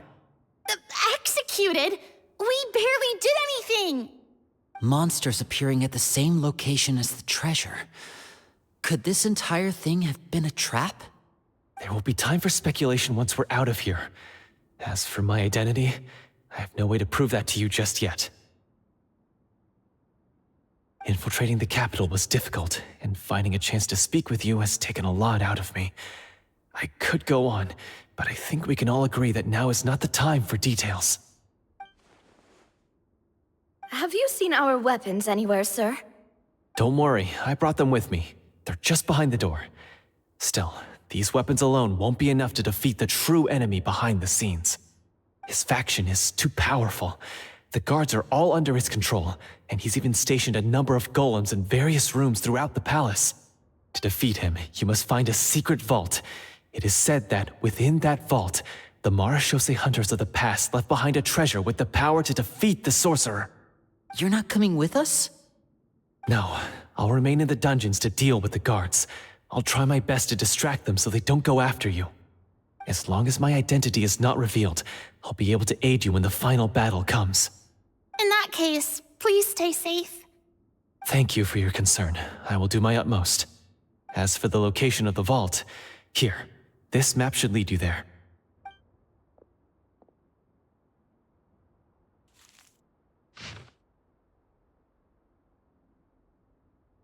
Got it. All right, once I open the door, remember to stick close and refrain from making any noise. I'll lead you out of here as quickly as possible. You now have the chance to restore the honor and legacy of the Mara Shosei hunters. So please, get out there and reclaim what's ours. And be sure to exercise caution. With the help of the guard, you successfully escape the dungeons. Your sense of despair and anxiety both seem to fade as you continue your quest.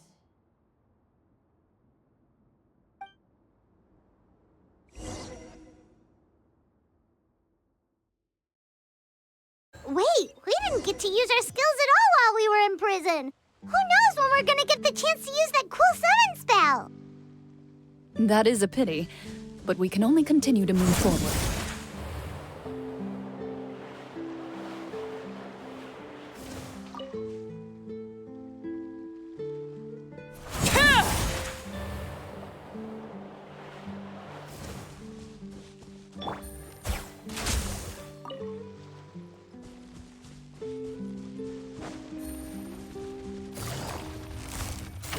Busted. Go on.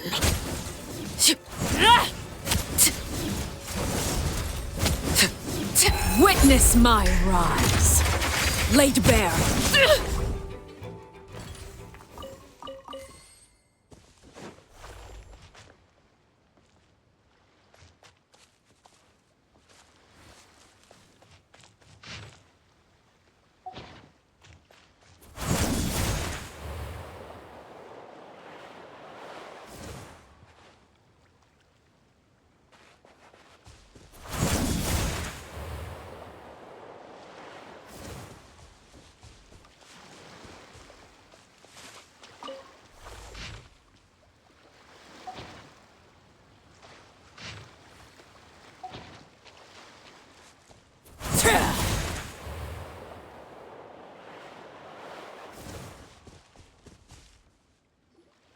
This should be the place marked on the map. This bit of rock certainly looks suspicious. Well, I'd say an investigation's in order then. Plus, if all else fails, we can just blow it up. Wow, you really meant that! Before you lies a serene stretch of open water, its surface shimmering a brilliant shade of sapphire blue. Well, guess this means it's time for a swim!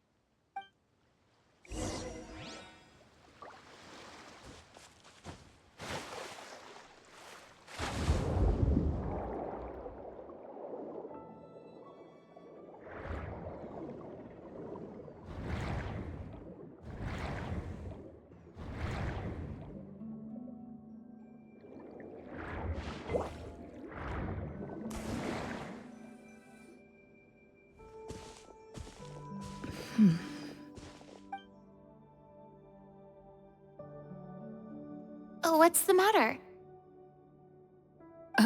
It's nothing. As you step into the cave, you find yourself in an eerily quiet space. Before you lies a narrow passageway that appears to trail off endlessly into the distance.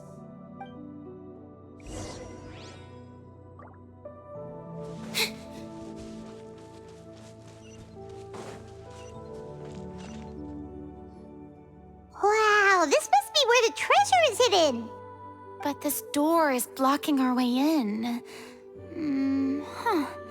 It almost looks like it's been here for quite some time.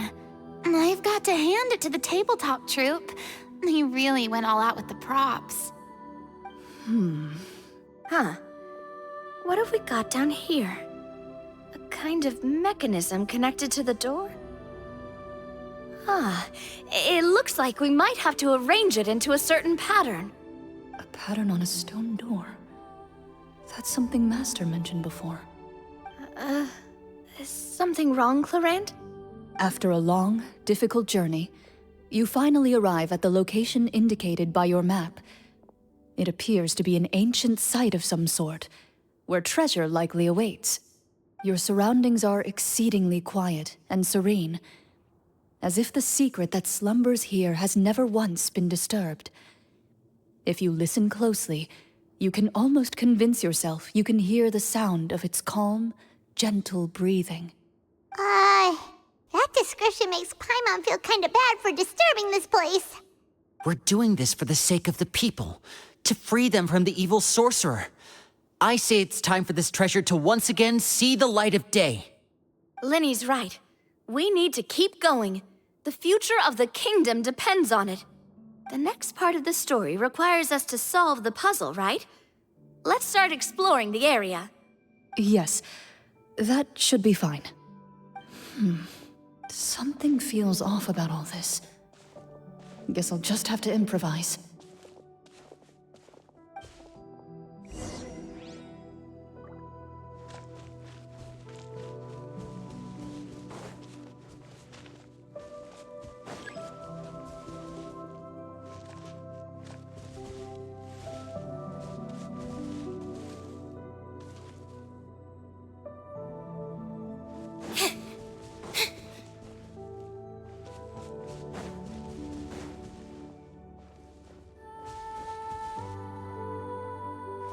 I found something! Found something here, too.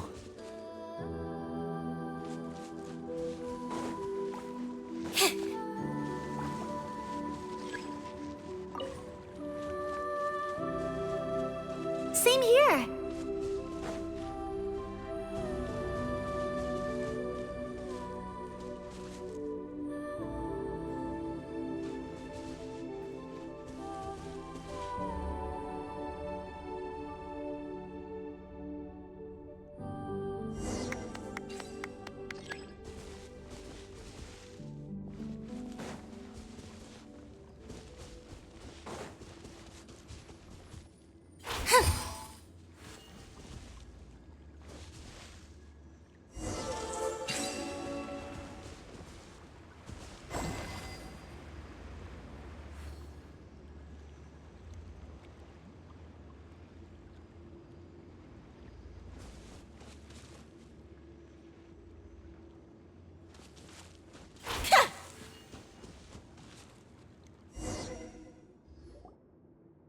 It worked! Something just appeared. Some kind of new mechanism, maybe? By solving the puzzles, you prove yourselves worthy of inheriting the secrets of the past. At the end of each puzzle, you're rewarded with With? a key. Oh, it must be the key to the big door. Huh? This is one of the Marechaussee Hunter keys that are passed down from generation to generation. It looks just like the one Master passed down to me. It is said that 4 keys in total are required to form the final, complete key. And it seems like we just collected 3 of them. That must mean... Huh? What's wrong? You hear a few strange noises. Suddenly, all the torches in the ruin go out at once. Huh? What's going on? Did we fall into another trap? For the sake of immersion, please close your eyes, everyone. Without the torches, the space is now completely dark, and you cannot see anything.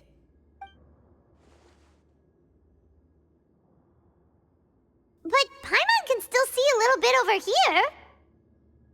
Oh, right, sorry. Suddenly, you hear the sound of footsteps pierce through the darkness. There's someone else here?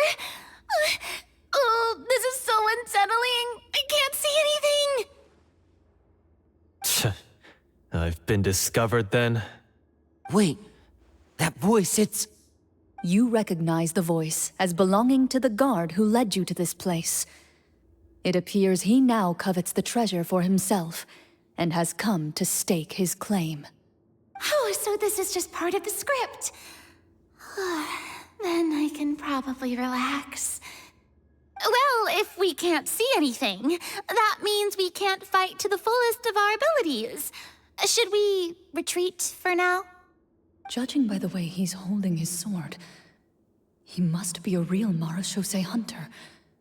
But this isn't part of the script. Retreat? That's not the hunter way. If it's dark for us, then it's dark for him.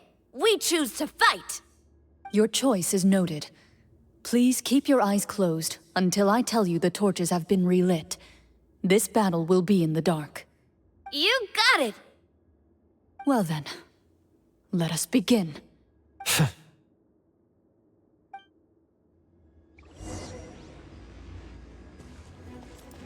Into the shadows. I'd like to try to hit him with my sword. Your strike is successful. Ha! You're facing a veteran. Is he still standing? Couldn't... Is it over? Can we open our eyes now?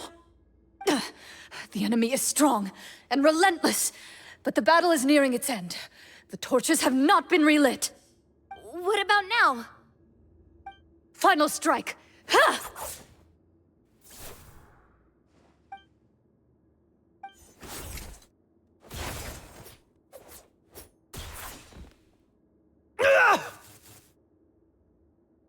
Oh, well, did we get him?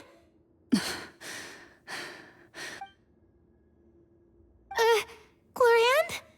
Warm fire flickers across the walls once more.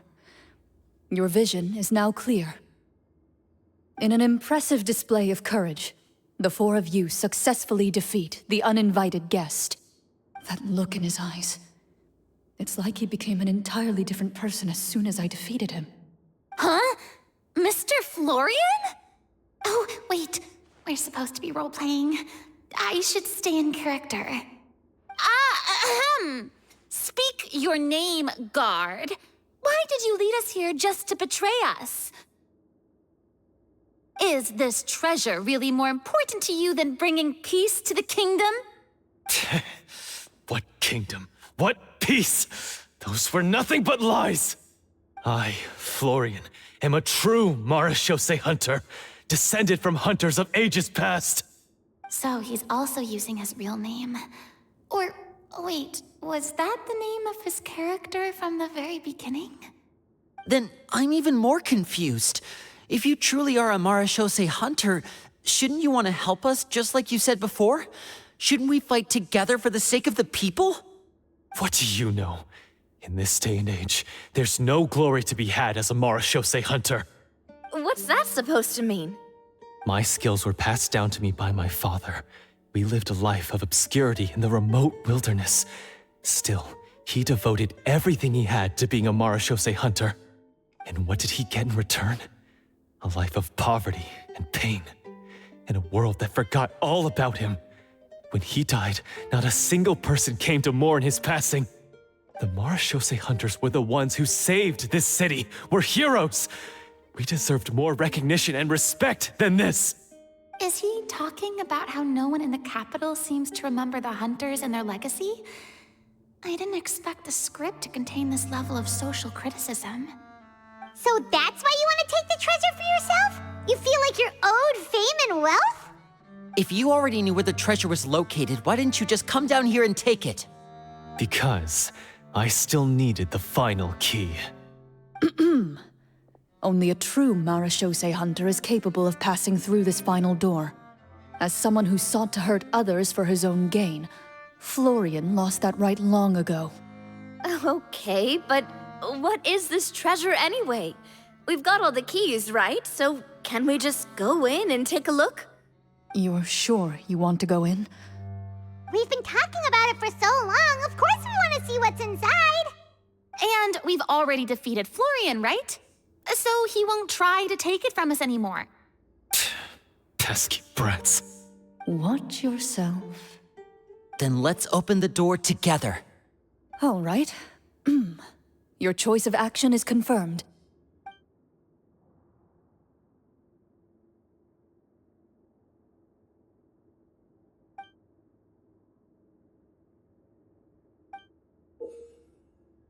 Before you, the door to the treasure, sealed and undisturbed for more than 100 years, finally swings open.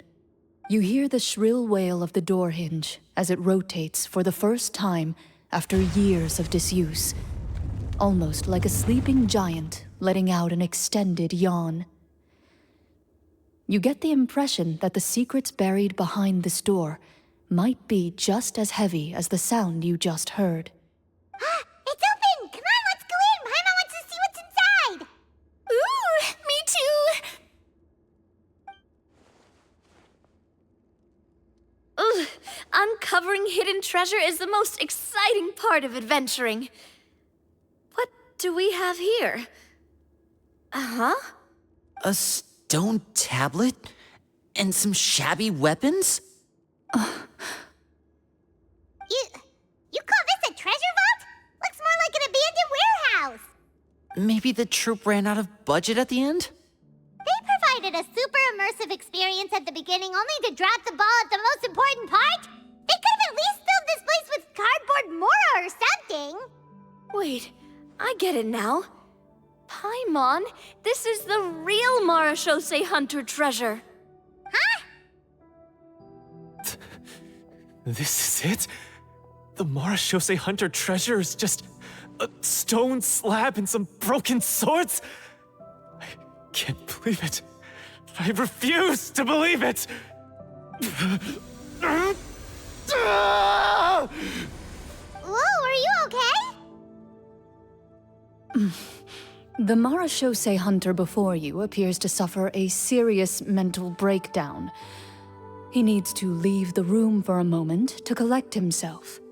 One of you seems to understand the significance of the treasure already. If the rest of you wish to follow suit, you may remain here in the meantime and explore your surroundings.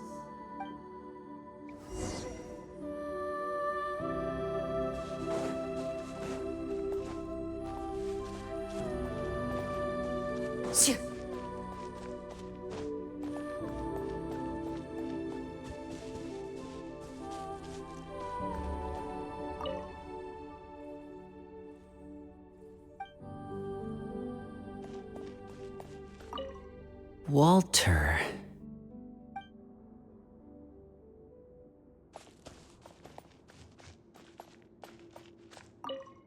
Ah, the names on the tablet. The old and broken weapons. What is the treasure supposed to be?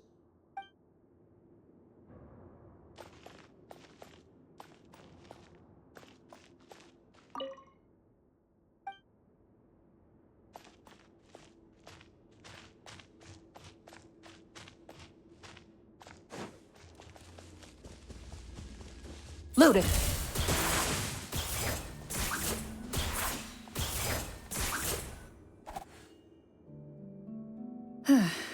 So, how are you doing? Feeling any better? What just happened? Do you remember how you got here? Or what happened to your body just now? I remember now. I brought you here because I wanted to... The explosives in the cave! You mean these? Huh? How did you... I could tell something was off the moment I stepped into this cave, so I kept an eye out. I've already dismantled the whole thing. So the strongest champion duelist in all of Fontaine saved the day once again. Guess I shouldn't be surprised. It would seem your skills as a Marachose hunter are as sharp as ever. I deserve some answers, don't you think? Tell me why you wanted to lure me here. Everything you said earlier sounded like the truth. Luckily, your monologue was dramatic enough to convince my friends you were just role-playing.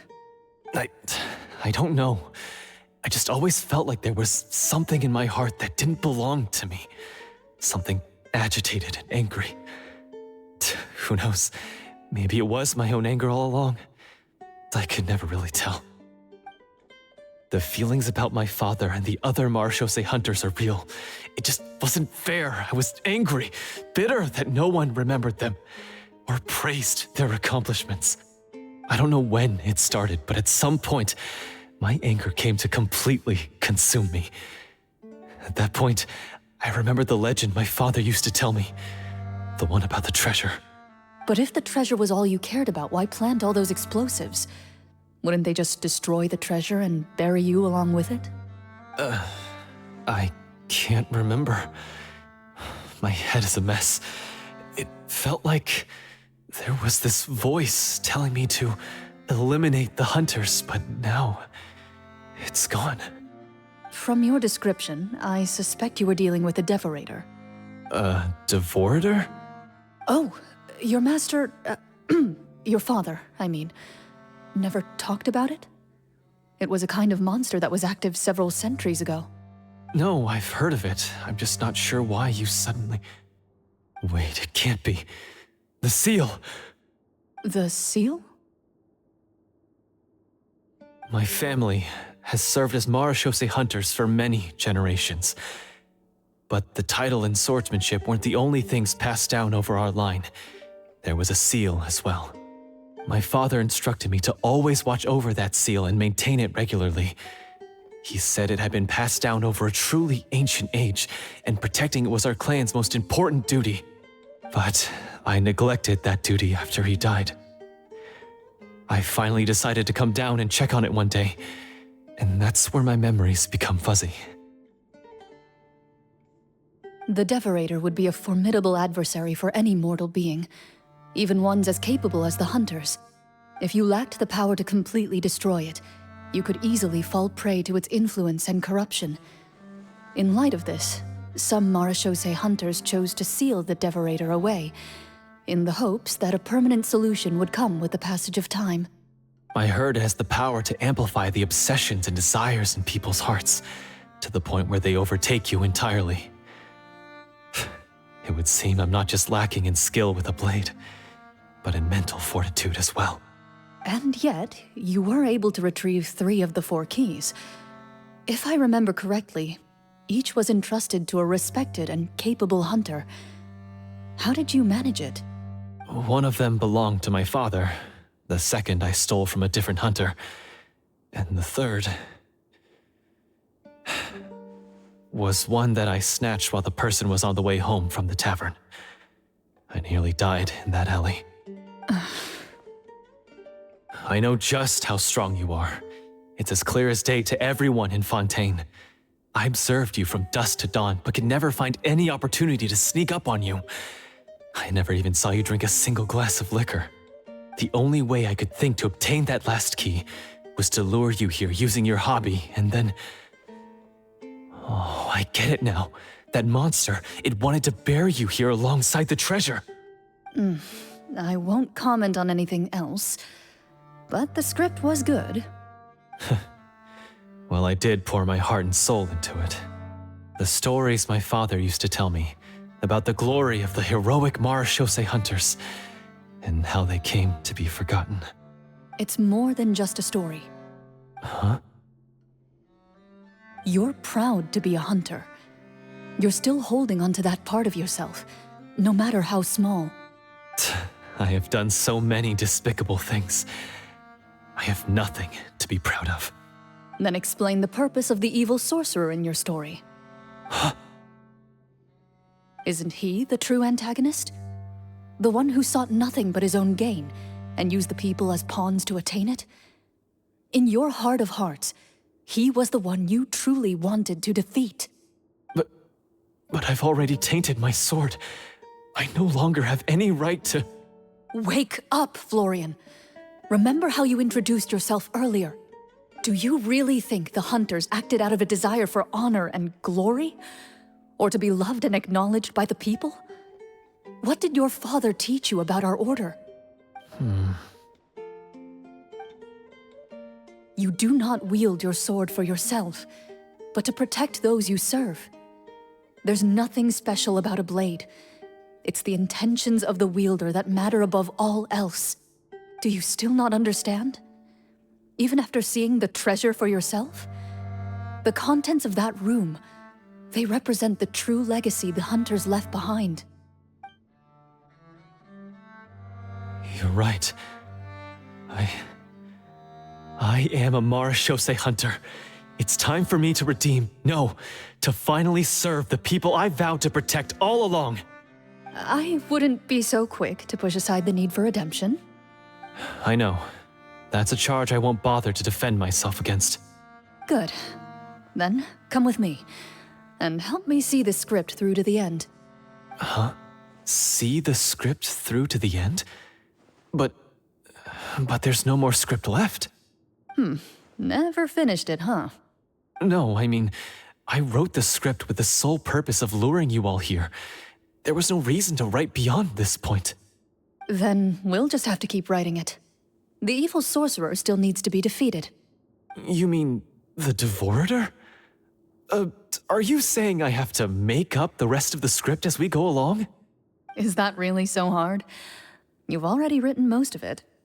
Surely you can write an ending where the hunters win and justice prevails. I'll be there to help you too.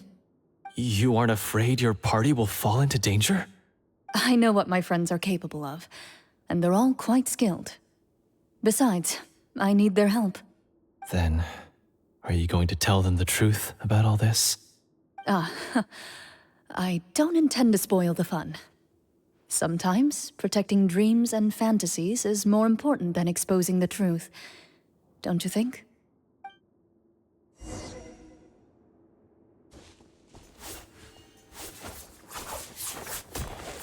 Ready.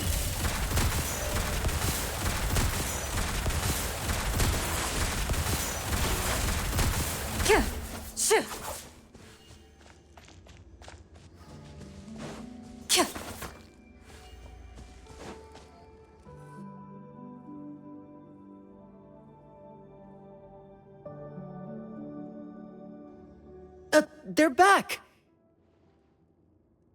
That took a while.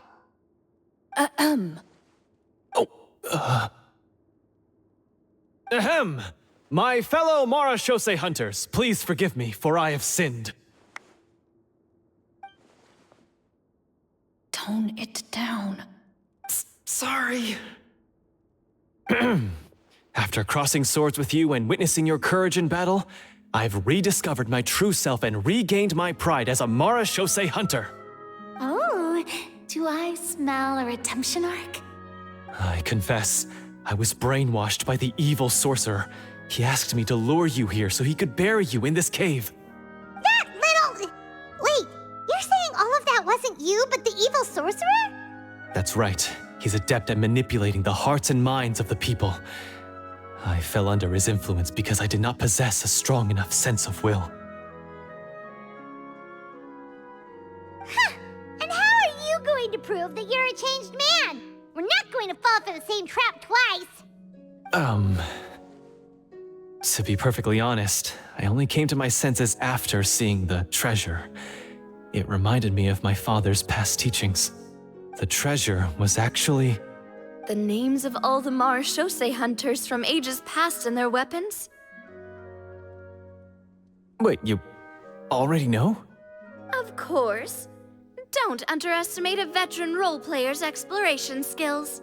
Oh, wait, I mean Marashose hunter Navia's exploration skills. We just finished reading through the content of the stone tablet. That tablet recorded the lives of some fascinating people. For example, this Marashose hunter called Est. She inherited the responsibilities of the Golden Hunter and passed judgment on many people. But in private, she had a very easygoing personality. Her favorite pastime was singing and dancing with her friends, and she was said to have a beautiful voice. So, she was just like you. Oh, you really think so? Well, when you put it that way, I suppose I also have a few things in common with this Walter. Working as an executioner, he supposedly used a countless number of tricks to confound his enemies in battle. Oh, if only I could have seen the feats of magic he pulled off back then. Their lives were all so exciting. You could write so many cool books about their accomplishments. How could they have all been forgotten?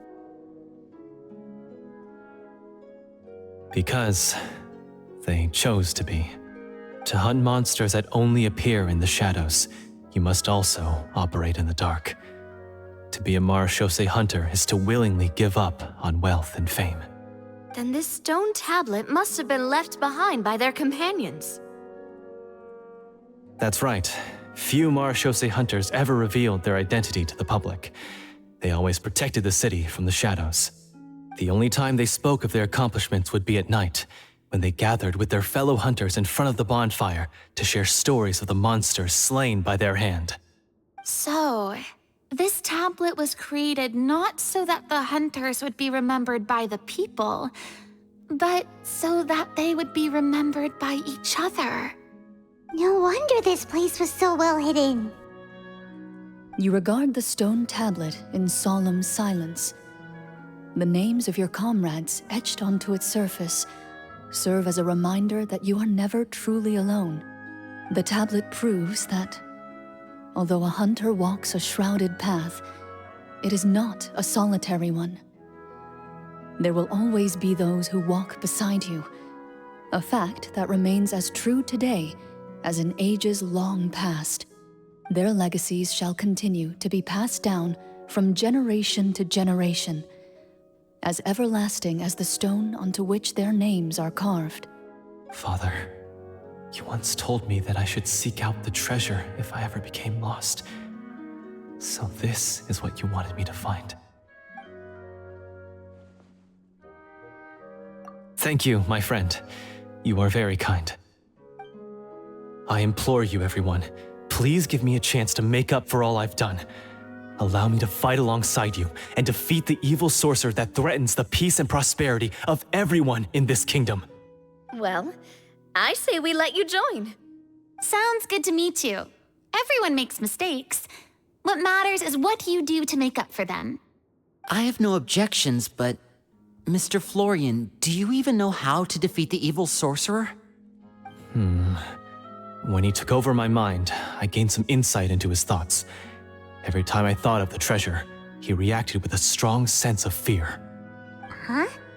He's afraid of the treasure? But there's nothing here except some broken weapons and the stone tablet. What if the secret's hidden inside these weapons? GM, permission to investigate.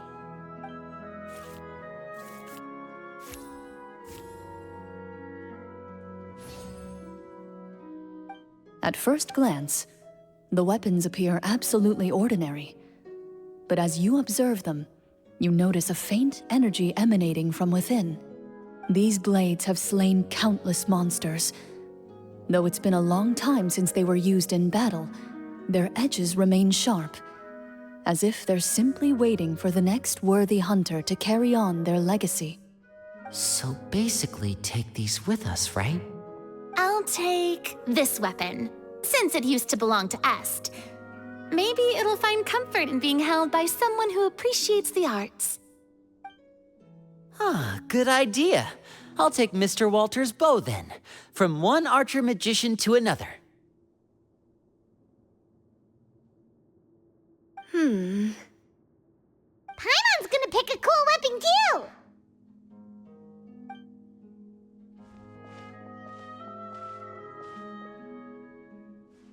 As you grip your weapons, you can almost feel the will of past hunters coursing through your being. It's a feeling of courage, determination, a silent vow passed down from generation to generation that says, eradicate the monsters, no matter the cost.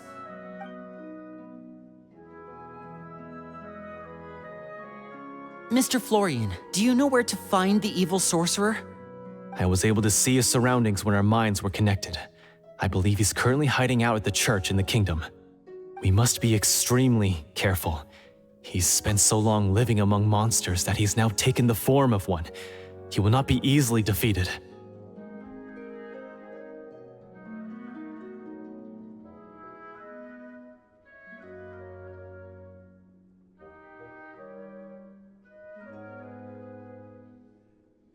Then why don't we explore some more and try to find some higher level gear? We don't want to just fight him and lose, right?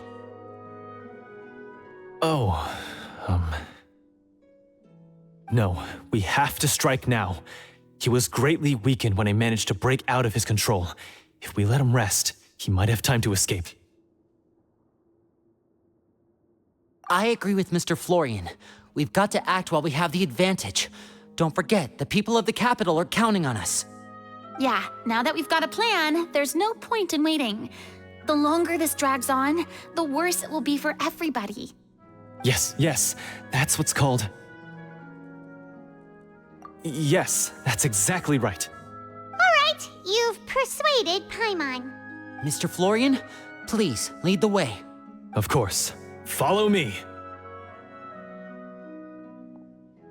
He had to set up so many scenes today, and now he has to join in for this last part.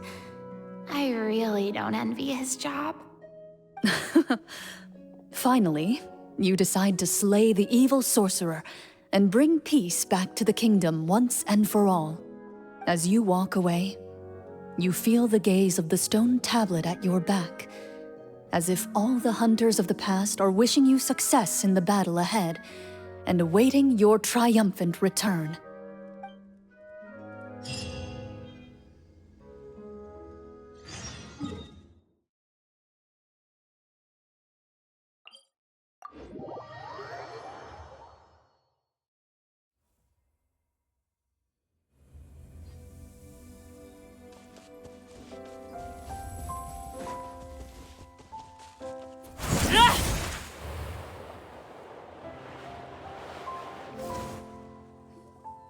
Finally, you arrive at the church Florian described. As you approach, an ominous aura surrounds you. You get the sense that your enemy is close at hand. How strange. This uneasy feeling seems so real. How did they manage that? Now, it is time for the final battle. Let's go!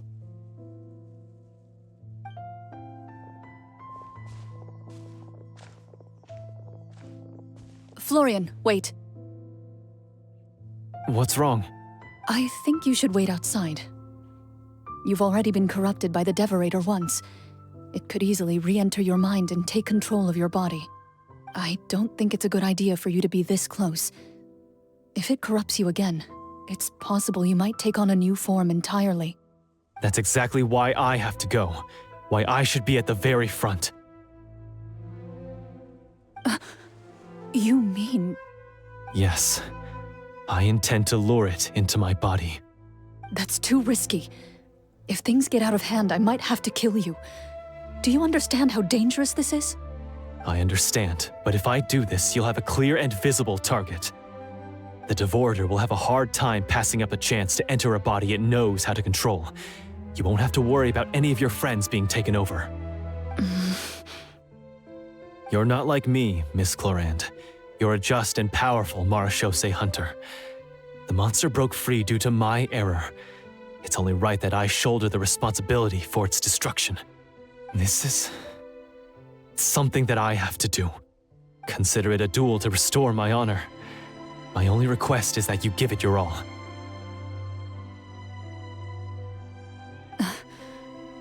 I understand. Then, as a champion duelist, I hereby accept your request for a duel, and extend to you my most sincere regards. Thank you. The battle is now upon us. Let the Devorator once again tremble under the blade of the Marechaussee hunters.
So lifelike!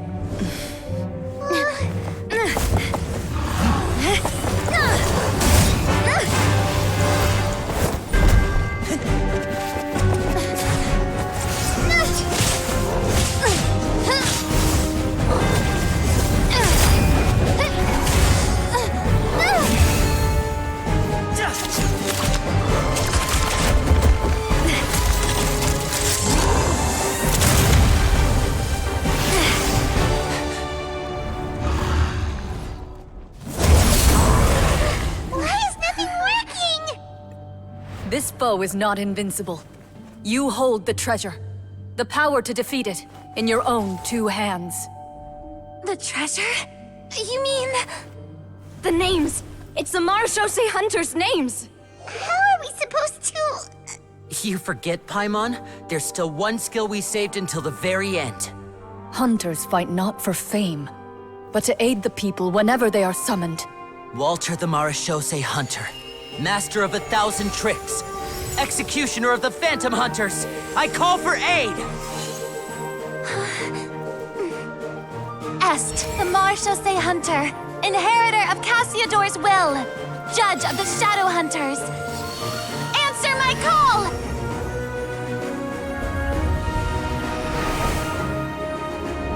Petronia, protector of justice and order. The hunter I respect the most. Thank you for saving my friend, the best one I'll ever know. Please, lend us your strength!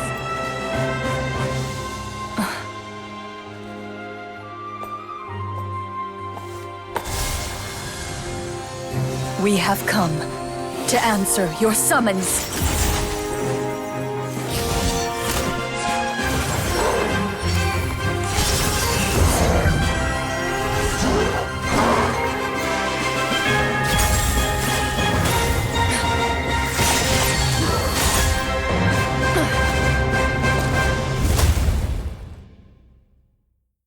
And so, the monsters were eradicated, and the sorcerer was defeated. Peace soon returned to the capital. Those in the court, manipulated by the sorcerer, also recognized the errors of their ways.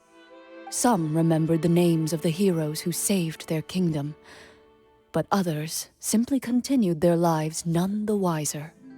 Such is the story of the Marechaussee Hunters. They pursue the phantoms in the darkness and exterminate all who pose a threat. They will always protect the city and those within it, even should all memory of their accomplishments be forgotten by the very people they serve.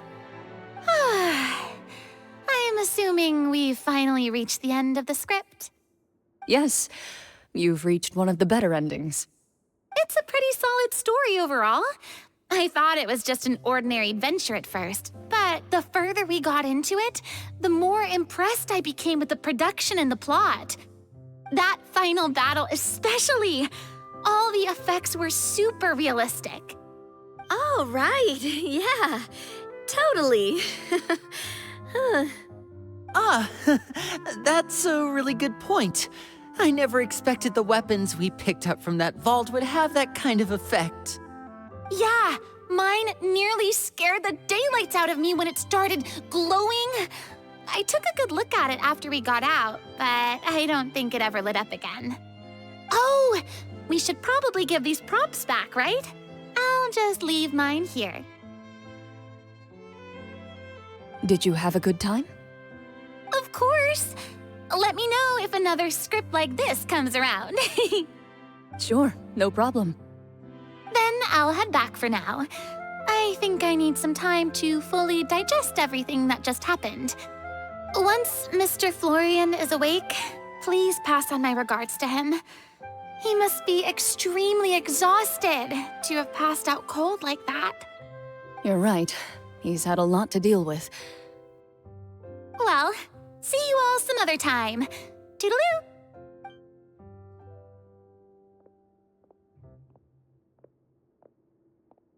Okay, so, can I ask now, I think it should be fine, yeah.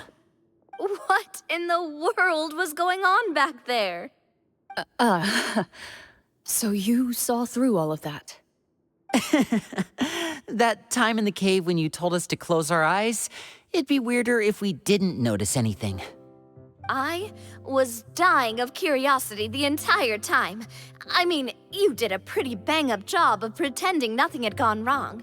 Farina actually looked like she thought all of it was planned. Guess none of us wanted to be the one to break the illusion.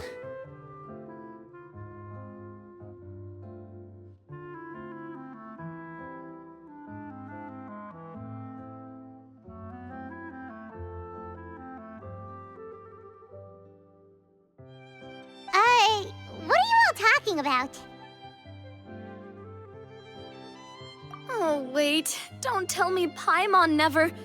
No, this is all my fault. It's not too late to cover your ears. Here, Paimon, I'll do it for you.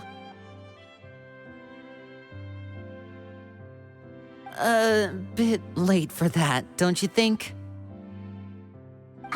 You're saying everything that happened back there wasn't actually part of the script? It's probably more accurate to say this was never a real scripted story to begin with. What? So loud. My head. Hey, you! Get up right now and explain yourself!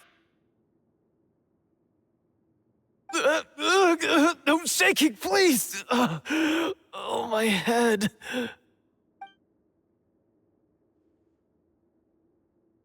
Did Paimon just hear that right? You guys made up that whole last part on the spot? It's not nice to lie to people, but Paimon's gotta admit, that was a really good story, Florian. Oh, and nice improvisation, Glorian! Yeah, it was like watching a magician improvise a spectacular magic trick after forgetting an important prop. If Paimon knew something was wrong with that vault, she would have floated straight in the opposite direction. Everything was under control. As if you've ever described a situation as being out of control. I'm pretty sure any situation you consider to be easy to handle would scare a reasonable person half to death. Guess I'm just used to it.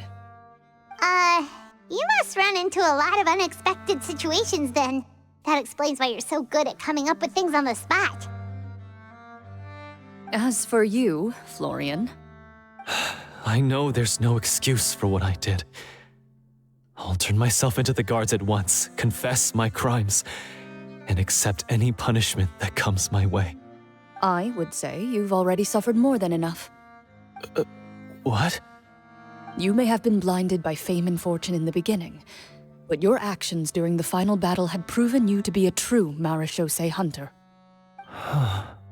You'll be far more used to the city above ground than below. Your job as a hunter is more important. But... Of course, you'll still need to take the keys and pay a personal visit to the 2 hunters you wronged. Prepare to accept any terms they give you as well. Yes, of course. As far as I'm concerned, though, your showing in the duel was enough to prove your honor. Then I'll do exactly as you said. I'll go return those 2 keys right now. Thank you so much, everyone. I'll do my best to prove myself worthy of the second chance you've given me. I swear this on my name and honor as a Marechaussee hunter. Until we meet again, everyone.